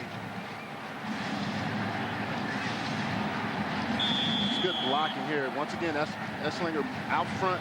Good cut block right there, but also the receivers. Their receivers block so well. Richard Wilson does a great job with his wideout, saying, okay, we catch the ball, we run with the ball after we catch it. Well, if we're in the running game, we have to block for our running backs. That was Ellerson with the block there. Now 1st and 10 from the 33. Cupido with 4 wideouts.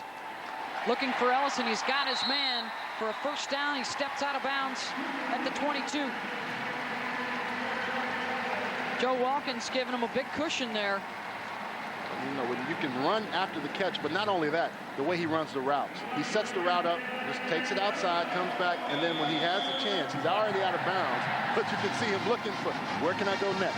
How can I be Houdini and escape out of this defensive back's hands?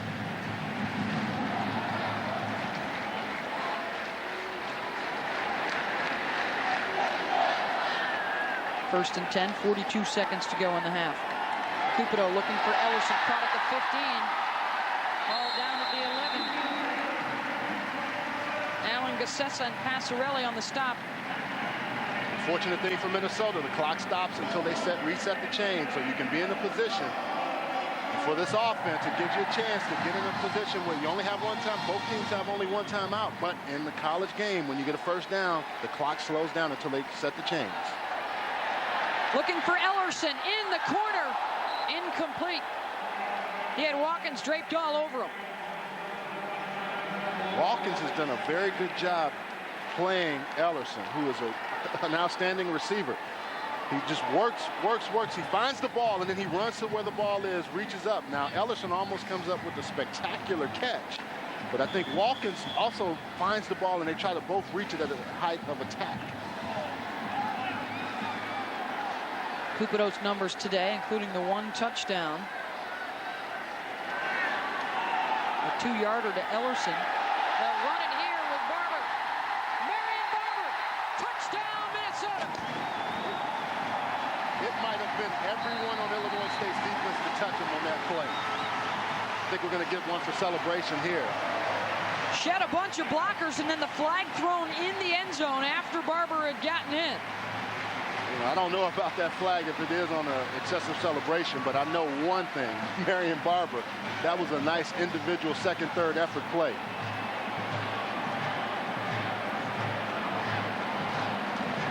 If it stands here, his second touchdown of the game.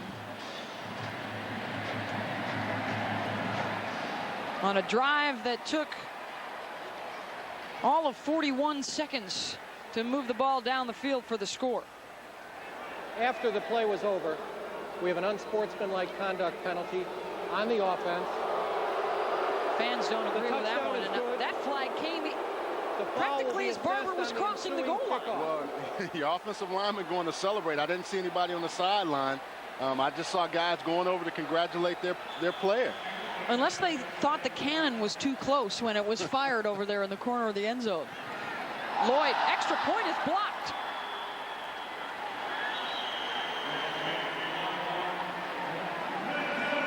Jarek Thomas got up there to block it.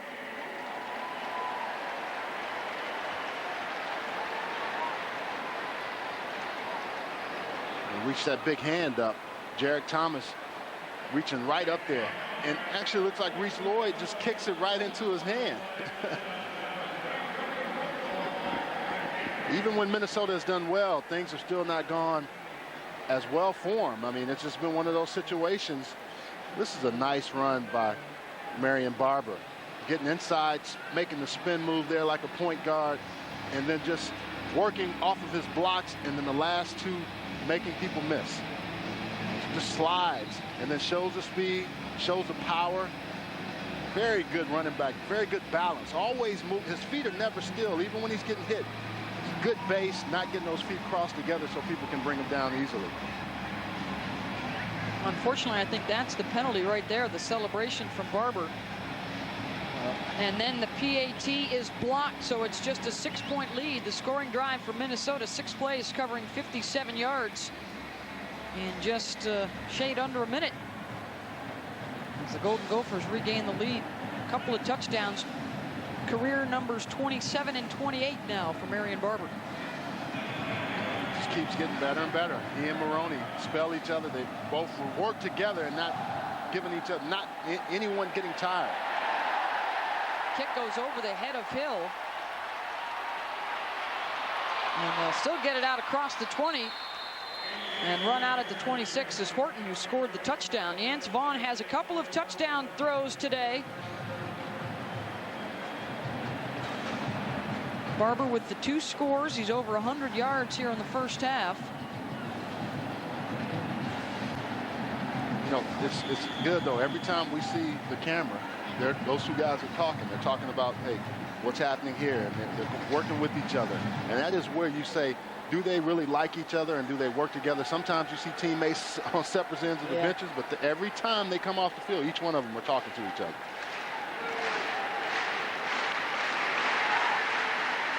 Handoff to Johnson as Illinois State will be more than happy to head into the locker room down by just 6. An impressive first half performance by the Redbirds to hang around.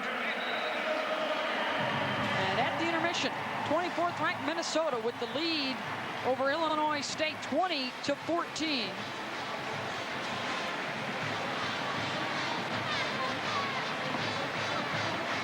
Coming up at the half, we'll take a closer look at the Big Ten Conference, a little season preview for you, as well as scores from around the country.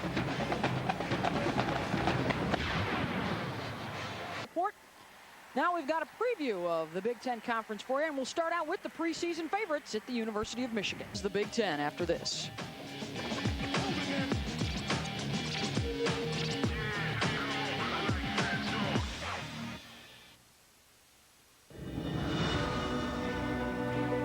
Ladies, Boomer, this is the last rose tonight.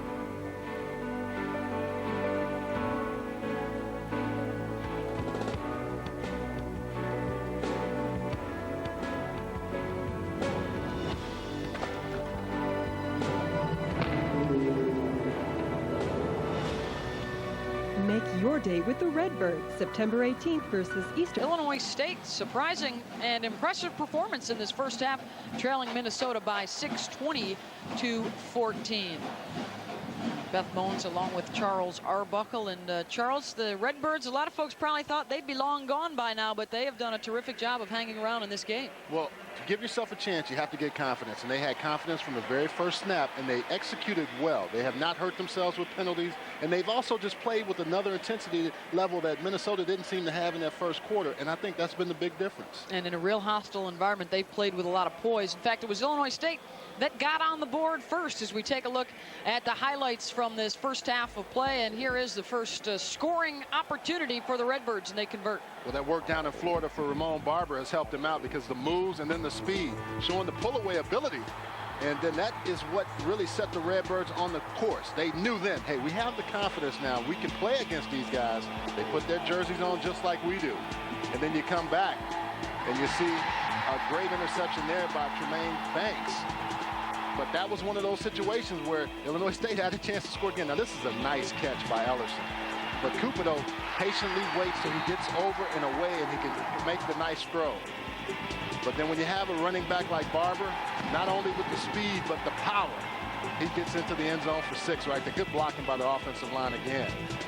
But Yancey Vaughn has shown the ability to throw the football and not be afraid to throw and make the plays when he has an opportunity. But again, Barber with the spin move looking like he's a point guard on the basketball court, and then a nice ability to stay low with leverage. And the score there with just 10 seconds to go in the half. But then after the celebration penalty, the extra point gets blocked. That's why our score stands at 20-14, and the numbers pretty even. Minnesota starting to add on to the rushing yardage numbers there in the second quarter. But the Redbirds are attacking that defense for Minnesota, 186 yards. But look, average on first down, very close. And then the penalties have kind of evened out. It's a very, if you look at it, rushing one way, passing the other way, both these teams are going back and forth. We'll see the second half. Can the Redbirds keep it up?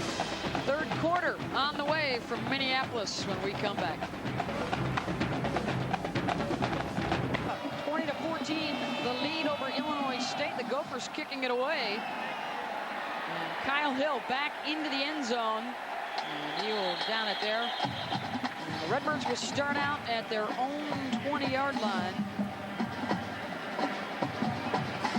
Some of the first half statistics.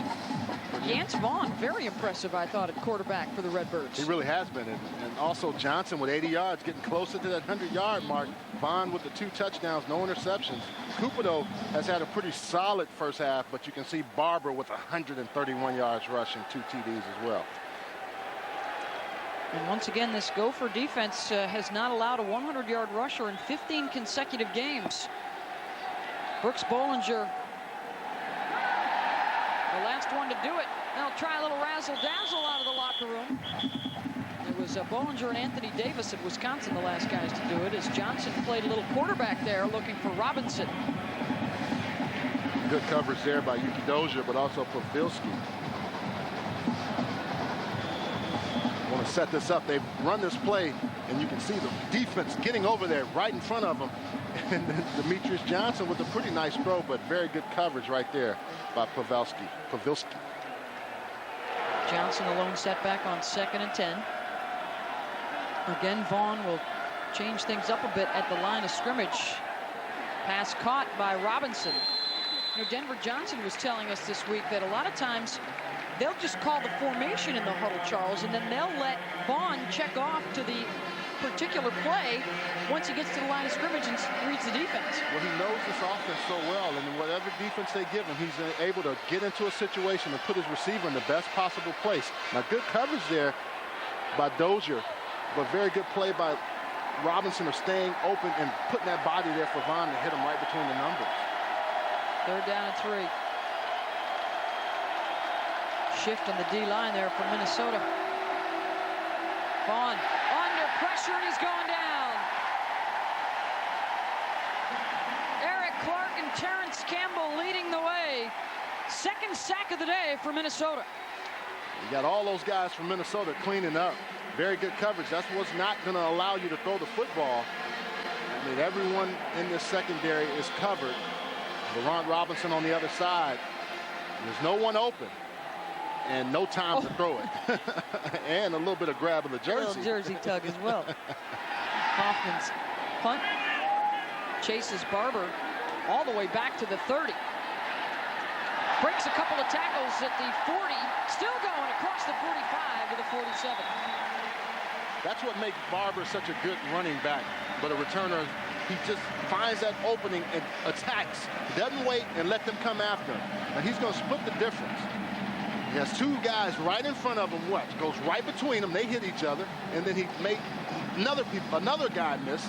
And he eventually is going to get hit by all 11 defenders if he were to stay up.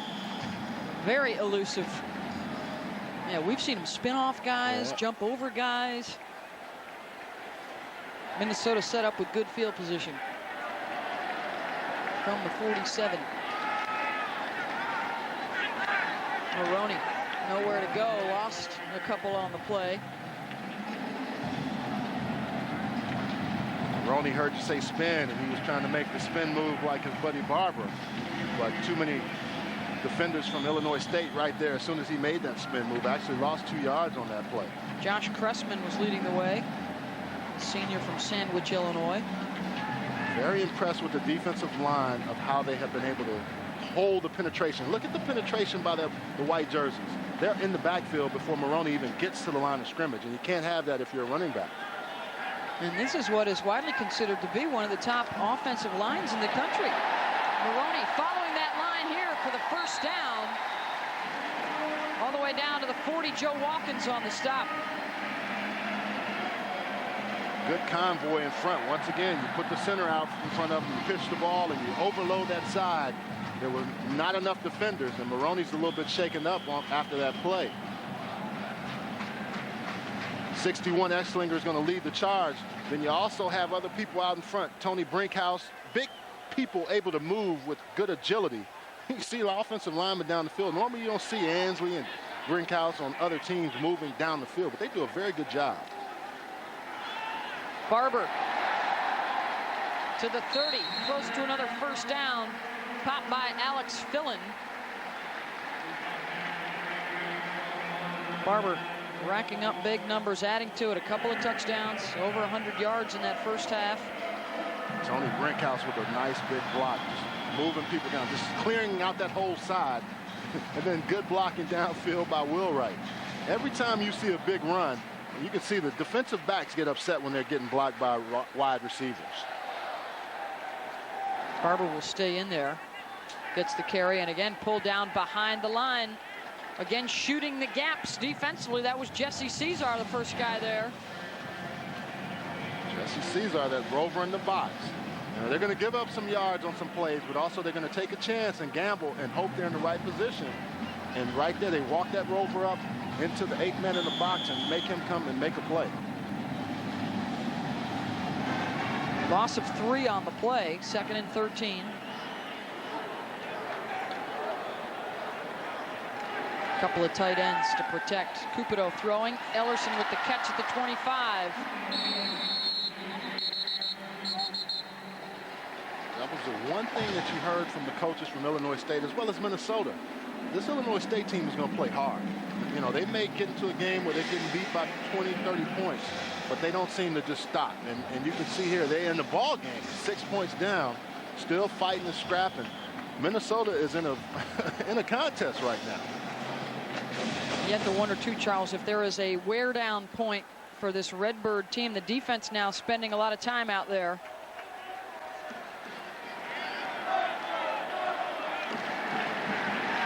The pitch, Barber going to throw it back to Cupido.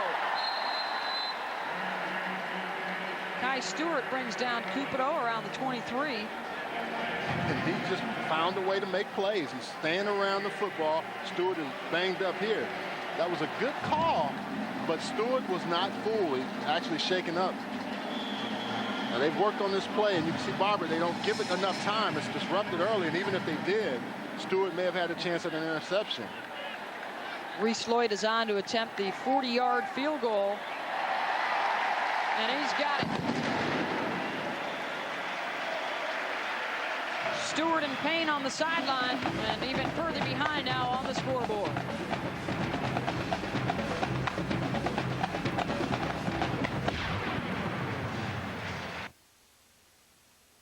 There's no other way to say it. 3-14, Minnesota leading Illinois State. Those fans are all ready to start up the bus for the Redbirds. Saying may not be done yet, though, is Maroney, who was injured on that last series, getting that right leg stretched out, the groin area. And another touchback on the kickoff from Lloyd. Let's get you back to the scoreboard now and update you on games in progress. And the Fighting Irish are on the board, trailing Michigan in the 3rd quarter, just underway in the 2nd half. 9-7 now, the 7th-ranked Wolverines on top. You see, again, at halftime, Ohio State only up by a touchdown over Marshall. Maroney continues to stretch out. And the Redbirds will have it 1st and 10 from the 20. Johnson is the lone setback. And trying to throw the receiver screen, but it's dropped by Kyle Hill. Kyle was running before he actually had the ball in his possession. Wants that one back because he had a nice little setup. May have picked up some nice yards on that 1st down play. Hill will trot back out there. This Redbird offense last year, they set school records with over 240 yards rushing per game at about 5 yards a clip. But they lost their starting quarterback, their leading rusher, and their top receiver, all having to be replaced this year. Yance Vaughn drops it off to Johnson out of the backfield. And a nice pop by Dominique Sims, the 5th-year senior linebacker out of right here in Minneapolis. And De La Salle High School, where he won a high school championship and was the Minnesota High School Player of the Year. Nice, good stick by Dominique Sims. Demetrius Johnson, though, you keep seeing him when he gets those big hits. He needs to put those pads down because he's allowing those guys to get underneath him. You don't want to take those unnecessary hits if you don't have to. Name this jersey is getting hit quite a bit of time. 3rd and 5, and the defense for Illinois State could really use a 1st down here to catch their breath. Vaughn, he's got it. Ramon Barber, who had a touchdown catch in the 1st half, hauls in the 1st down toss. Tremaine Banks makes the tackle. When you watch Illinois State in warm-ups, you thought they would do more of this because they run very good quick slants. The ball is off right when the receiver's coming into that break. Good throw right there. That's an easy throw and catch. It gives you a chance to get in front, maybe even break some tackles after the catch. 1st down from their own 32. Vaughn will give to Johnson. Scoots around right tackle across the 40, the 45. Justin Fraley hauls him down, but that'll be good for another first down. When you watch Demetrius Johnson run, he almost reminds you of Joe Morris for the old New York Giants. The kind of, it doesn't look like a run, almost a shuffle, but he gets there a lot quicker than you really give him a chance. On the corner, you see the blocking, double teaming right there by the tight end and the tackle, barely getting around that corner, but just enough speed to get outside and pick up a nice first down. He wears that number 20 for his idol Barry Sanders. Similar in size to Barry was. The throw behind Robinson, and Banks almost had his second INT of the day. And that's a long throw. You're coming from one hash going to the other. You're trying to get Robinson. You have to put a good bullet in there. And Robinson is there, but good coverage by Banks. Playing much closer this half and almost comes up with the interception. Robinson may have helped knock it out as he was falling away. Vaughn's numbers now today, 19 for 26, over 200 yards. He's got a couple of touchdowns and the one pick. From the 46, the draw, Johnson picks up a couple. Darrell Reed on the tackle, but Johnson is very close now to breaking up that Gopher defense streak of 15 consecutive games without allowing a 100-yard rusher. You see the Minnesota defense looking a little tired this drive. Now they're on their heels now. You can see all the defensive linemen when they're standing up holding their hands on their hips, trying to get their breath as quickly as they can. Third down and 7. Barber in motion. Vaughn rolling to the left, throws across his body, tipped, and falls incomplete. Fourth down. And Terrence Campbell grabs that left leg. And that was a real good play by not only Banks, but Robinson. They've been having some matchup battles there. Campbell gets up a little gimpy. They've really gone at it on this drive. Robinson almost comes up with the Campbell, jumps up and seems to hurt himself there. But look, Robinson keeps it alive, and then Banks keeps it alive, and they're fighting for it. That's a good play right there. Good matchup between those two guys. Barber back deep at his own 10-yard line. Huffman will punt it away. Well, Beth, can you say it would be healthy respect that the Gophers will have this Illinois State team after this game? I would certainly think so. That's one of the things that the Redbirds were looking for beyond coming in here and stealing the win. They wanted to prove they could play with the big boys. And again, a Hoffman punt for the second time today will be downed inside the 10-yard line. A long way from Minnesota to go. They've got the 23-14 lead.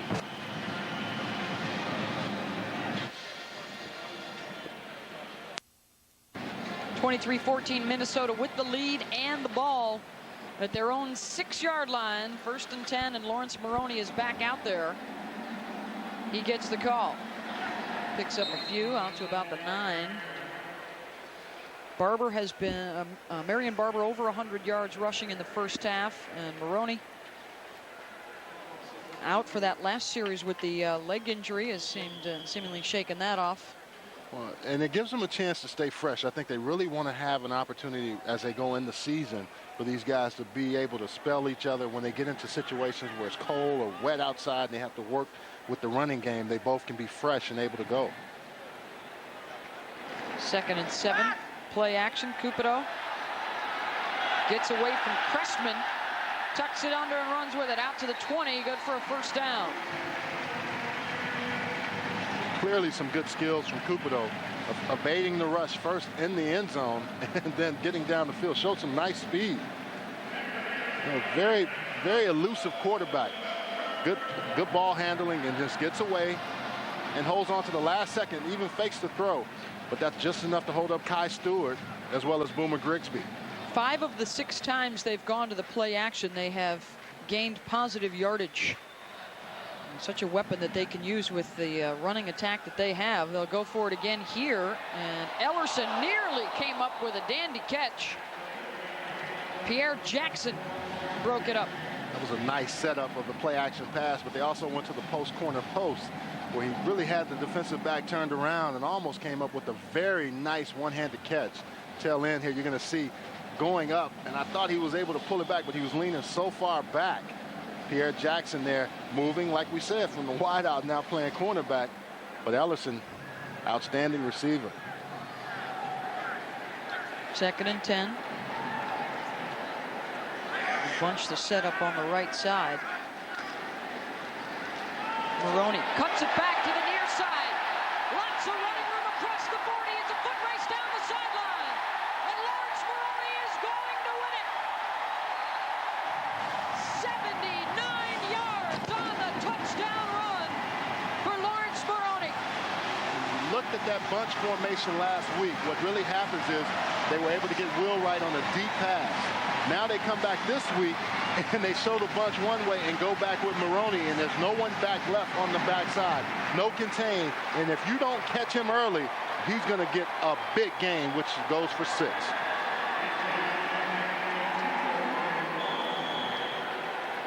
Lloyd on to add the extra point.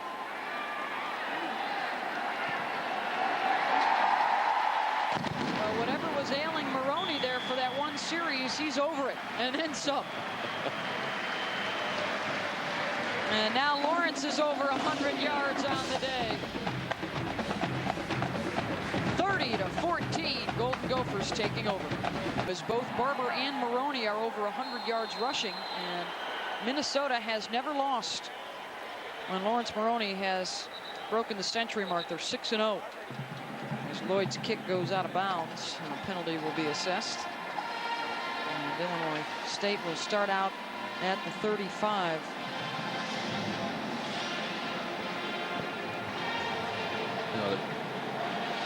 You go to the bunch formation, Illinois State moves over, and they move it that way, but they're able to come back and bounce. Any guy that you want. Yeah. Like Phil. Let's see who's available. There's Bronson. Doesn't see anybody on the backside. Temple has no chance of catching him on that play. Terrific block there on the outside by the tackle to Springham.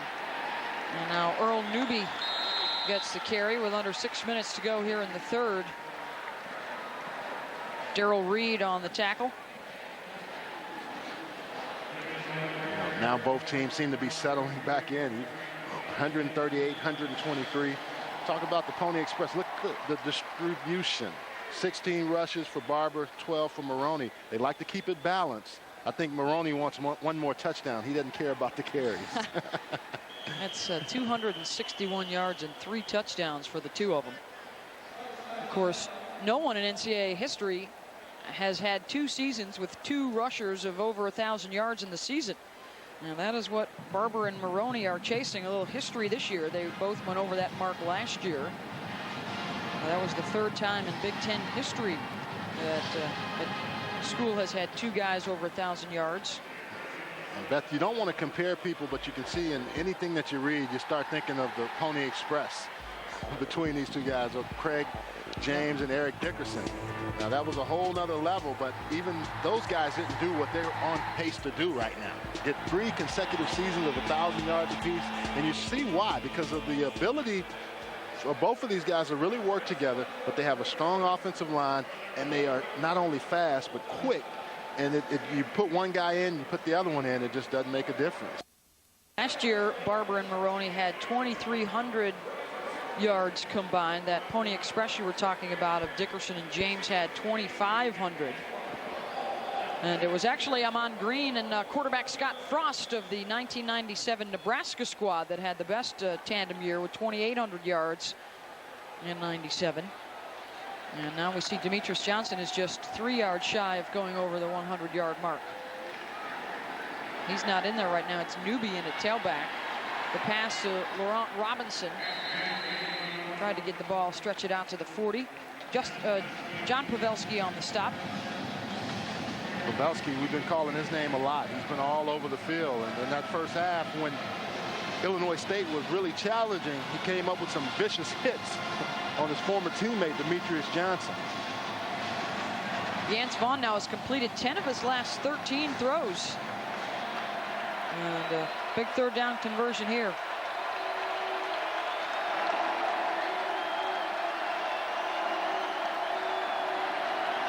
Vaughn's going to try to run for it, and he won't get there. Snuffed out nicely by Terrence Campbell. Too much speed by Minnesota. You know, if you're going to call a quarterback draw, you have to have a quarterback that can really get down the field. And even though Vaughn has some nice speed, not a chance here because this Minnesota defense getting in position. We've called Campbell's name a lot. Terrence Campbell out of Atlanta, Georgia, has been all over the field. So Hoffman on to punt again. He's already buried 2 inside the 10-yard line. Barber will let this one go again, and this time it drifts into the end zone. 66% in bad. 2 out of 3. Beth, we talked about that a little bit at the break. This field is conducive to punters. If the ball sticks, it doesn't roll much. But if it hits a certain way, it will just scoot across this astro or field turf. Well, you might be asking at home, what's the difference between 1A and 1AA? And here you go. First and foremost, the number of scholarship players you can have. 85 for Minnesota, 63 for Illinois State. And obviously the budgets are a lot smaller, and the travel isn't quite as luxurious in the Gateway Conference as it is in the Big Ten, but that doesn't take away from their effort on the field. Certainly not today for Illinois State. Wheelwright hauls it in at the 40, and he's gone. Another 80-yard strike, this one through the air. How quickly they can strike is just, it's not surprising, but it's just amazing. And Cupido with the nice throw. Deep throws, you know, you find quarterbacks that can make the 15-yard out routes or the intermediate routes, but the ability to go down the field is just very impressive by Brian Cupido. If I'm not mistaken now, for Ernie Wheelwright, that is 3 catches in his career and 3 touchdowns. You are correct in your assessment. Not a bad start for the redshirt freshman out of Columbus, Ohio. 80 yards from Cupido. And the big guy makes it 37-14. All set up nicely once again by the play action pass. All that defense flows over, and Cupido on the run, mind you, with this throw in the air. Nice throw to Wheelwright, and all he has to do is just finish it off. Sometimes you see quarterbacks making throws from a standing position, not even this accurate, but he's on the run, moving, and gets the ball out there to Wheelwright. Outstanding throw, outstanding catch, good finish. How about that? Last 2 plays, both of them go for 80 yards, a couple of touchdowns. This shows his arm strength also. Cupido is on the run and throws it in the air 40 yards. And it's a real concern for Denver Johnson, because Illinois State last year was very susceptible to getting burned by the big plays. They allowed 15 touchdowns last year of 30 yards or more. And in a win over SMS, they gave up 4 touchdowns of over 70 yards and still figured out a way to win the game. But 2 big ones here, and another big hit on Kyle Hill. You can rest assured that in the locker room at halftime, there was some very serious discussion, very frank discussion by these coaches to the players, and they've taken heed to it, and you're starting to see now some of these big explosive impact hits coming now. Sims again. Sims hit him so hard he doesn't know where he is right now, and then everybody else comes and finishes it off. Sims is a pre-med major. He may have to get a little internship in if he keeps hitting people like that. 1st and 10 for Illinois State. And now the Redbirds really up against it. And a fumble. Quickly jumped back on by the new running back in the game for Illinois State, Brian Thompson, a junior from Plantation, Florida.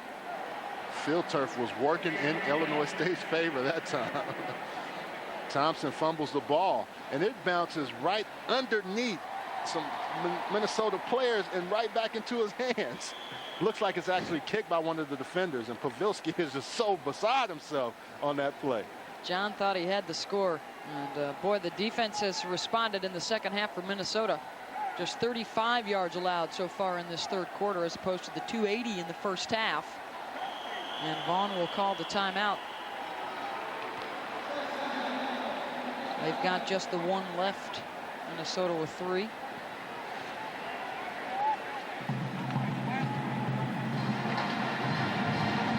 Redbirds, this one of just 2 trips that they'll fly to this year. About an hour flight for them from Normal, Illinois.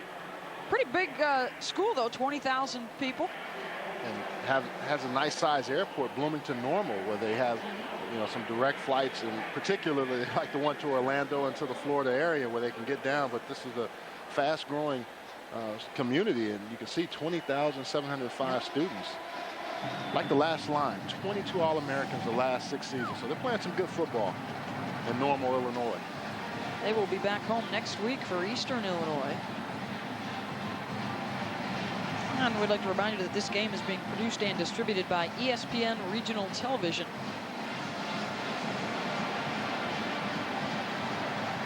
They had their chances in the first half at Illinois State and could not punch it in. And now it's been all Minnesota here in the 3rd quarter with 3:06 left to go. They have run off 17 unanswered coming out of the locker room. Almost awakening of the sleeping giant, Minnesota. And they just come out with a bang in the second half, and Illinois State didn't capitalize on all those potential opportunities they had in the first half. High formation behind Vaughn. The deep back is Newby behind Larson. Nance looking to throw, and it's incomplete. Short of the intended receiver. Robinson, Justin Fraley with the coverage.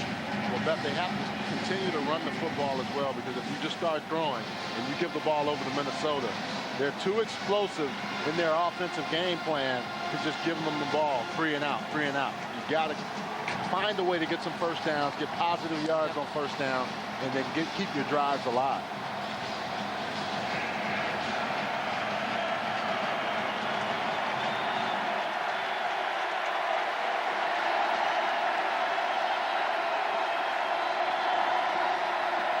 Vaughn on 3rd down, dumps it off to Johnson out of the backfield, and he will be very close to the first down marker.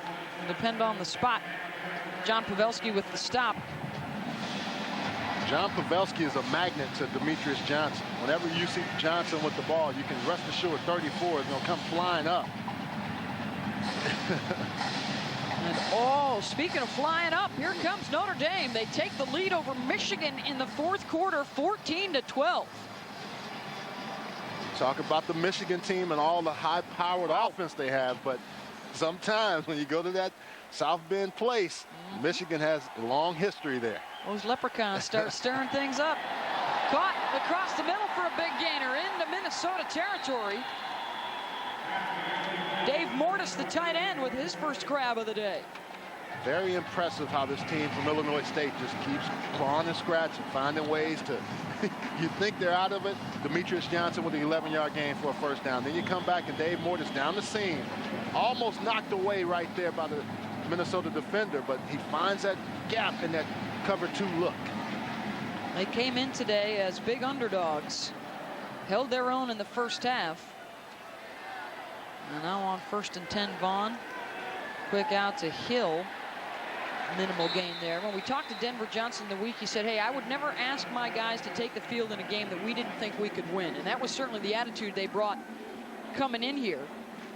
And obviously to play a team of such a higher caliber, he talked about things like we want our guys to measure up against the best. And you obviously there's a financial gain as well to coming up here. Now, Yakari Dozier, Dozier is getting blocked, but see, the intensity stays with it. First half, that wasn't happening. They were missing tackles and then giving up big runs, but not that time. 2nd and 9. Vaughn gets a nice block from Johnson to keep the play alive, and then throws the interception. It's picked off by Dozier. 2nd INT by the defensive backfield of Minnesota. Well, he's rewarded for that hustle on that last play because he stayed after it. Vaughn was forced out of the pocket, forced into a bad throw. Instead of throwing it away, threw it right into Dozier's hands.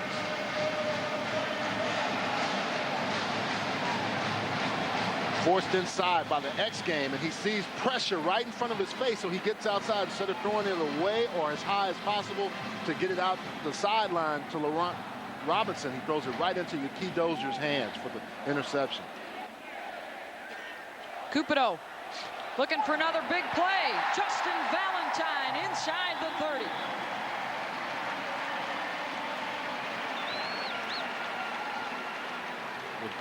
Definitely good defense here by Dozier, breaking on the ball and then just stay with it and then work in front. See, Robinson has a chance, but he keeps sliding to the sideline instead of going back to the football. Dozier was the receiver on that play instead of Robinson. Well, Cupido has been impressive again here today. A lot asked of Brian Cupido this year, replacing Asad Abdul-Khalik.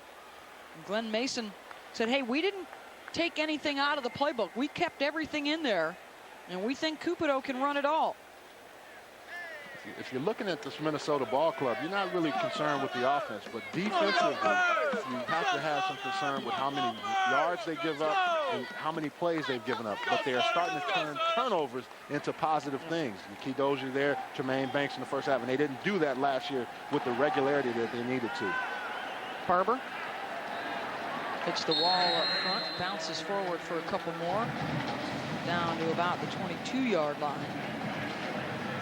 Cupido's numbers today, by the way, 10 for 20, 204 yards, and 2 touchdowns. And I think just as important to Golden Gopher fans is no mistakes. Didn't have any last week, didn't have any this week. Handles the ball well in the play-action passing game, but also does not make mental mistakes in the passing game to give the other team a chance at interceptions. They will give Ellerson the end around on the reverse. And he's got another first down inside the 15-yard line. Boomer Grigsby wrapped him up. We talked to Mitch Browning about the reverse game. He said, hey, 6 to 12 yards is about what I want. And Ellerson is always there, or will right. They show that look a lot, so you have to defend it. You have to keep somebody outside in containment. So when they do get the ball, you can see Ellerson, no one outside. He's able to just run. They had a lot of praise for Ellerson, not only as a wide receiver, but as a running back on those kind of plays. And his blocking ability is improved as well. Good things happened early for Illinois State. But since then, it's been all Golden Gophers. 17 unanswered points in front as we start the fourth quarter, and the Golden Gophers are threatening again. 1st and 10 from the 15 and movement. Redbirds pointing at the left side of that line. There were a plethora of people moving on that one. I think Ainsley was there, Brinkhouse. They can pick their poison on that one. Prior to the snap, false start, number 81 and number 77. Sounded like 81 posthumous. 5-yard penalty. It was just whoever they decided to pick on that particular play. So antsy to come off on some plays you get like that. You just feel like this play is going to work, and you think you know it's going to work, but then you hinder yourself by just jumping just a little bit too soon. Well set, the Gophers back to the 20. Cupido gives it to Barber running left behind the block of Ainsley. He gets close to the 10, and then flags fly on the extracurricular activity over there on the sideline. Well, Ainsley made up for his little jumping on that last play by just really annihilating that line of scrimmage, the end line. And then now Campbell doesn't help himself. I think either he or Grigsby are right there. Good block right there by Ainsley, but you can see Campbell just coming over the top, way out of bounds. Oh.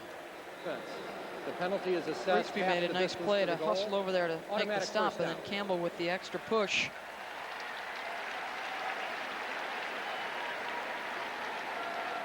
Look at the yardage on first down for Minnesota. And when we saw this earlier, it was a lot closer, 5 to 7, and now Minnesota's just pulled away with a 10.8 yard. That's a first down every time they run a first down. Every time they touch it. Justin Valentine trying to power his way in. The ball is stripped from him. And the Redbirds are headed the other way. I believe it's James Temple that got the strip. Valentine was spinning and just gotten the ball taken away from him by James Temple. He looks like he's holding his shoulder. And that is Barber that is still down. Clearly, Temple just goes in and takes the ball from him. Now Barber's going to get hurt trying to chase it down. He's hustling down the field, makes the tackle, and comes down off the block and just gets knocked kind of in an awkward position. I hate to see him get hurt on a play like that, actually a hustle play. So both teams now have been denied at the goal line. Now they're going to review this play. But Temple clearly takes the ball, just takes it away from him.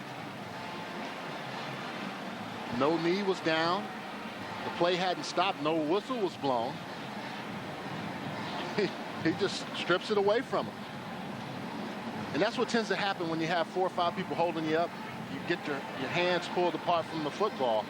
Temple just has a heads-up play and just takes it right out of his hands.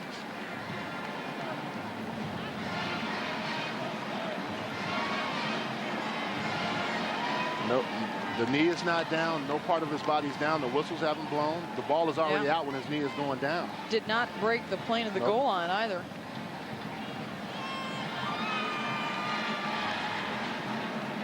Of course, the instant replay debuted last week. And, all that's involved there is a technical advisor a few doors down from our broadcast position here. And there has to be indisputable evidence for him to change a call. And he had one earlier where the Lamers had called a fair catch and made sure that they stopped it and delay a game in that instance. But they also, looks like the play will stand. The Big Ten Conference also directed the technical advisors to use common sense and be mindful of not making the interruptions too long and trying to get the call right. And this one correctly stands as is. 1st and 10 Redbirds at the 34. I think the system will work also once they work all the bugs out, because it's not going to be a situation where coaches can make the call, but it will happen up in the booth by the technical advisor. Demetrius Johnson is back in at tailback. No gain on the carry. Lossley on the tackle, along with Anthony Montgomery. This is a good challenge for this Minnesota defensive front. As we've talked about all game long, they have to be the focal point of this team. A lot of people have moved around, so they're playing out of position. It's different in practice than it is in the game. You can go over things, but it's a different speed, and you want to be prepared once you get into the Big Ten season. Vaughn will work out of the shotgun with 4 receivers. Pass is complete at the 37-yard line. Barber hauls it in. Dozier was there defensively. And that's also about trusting yourself.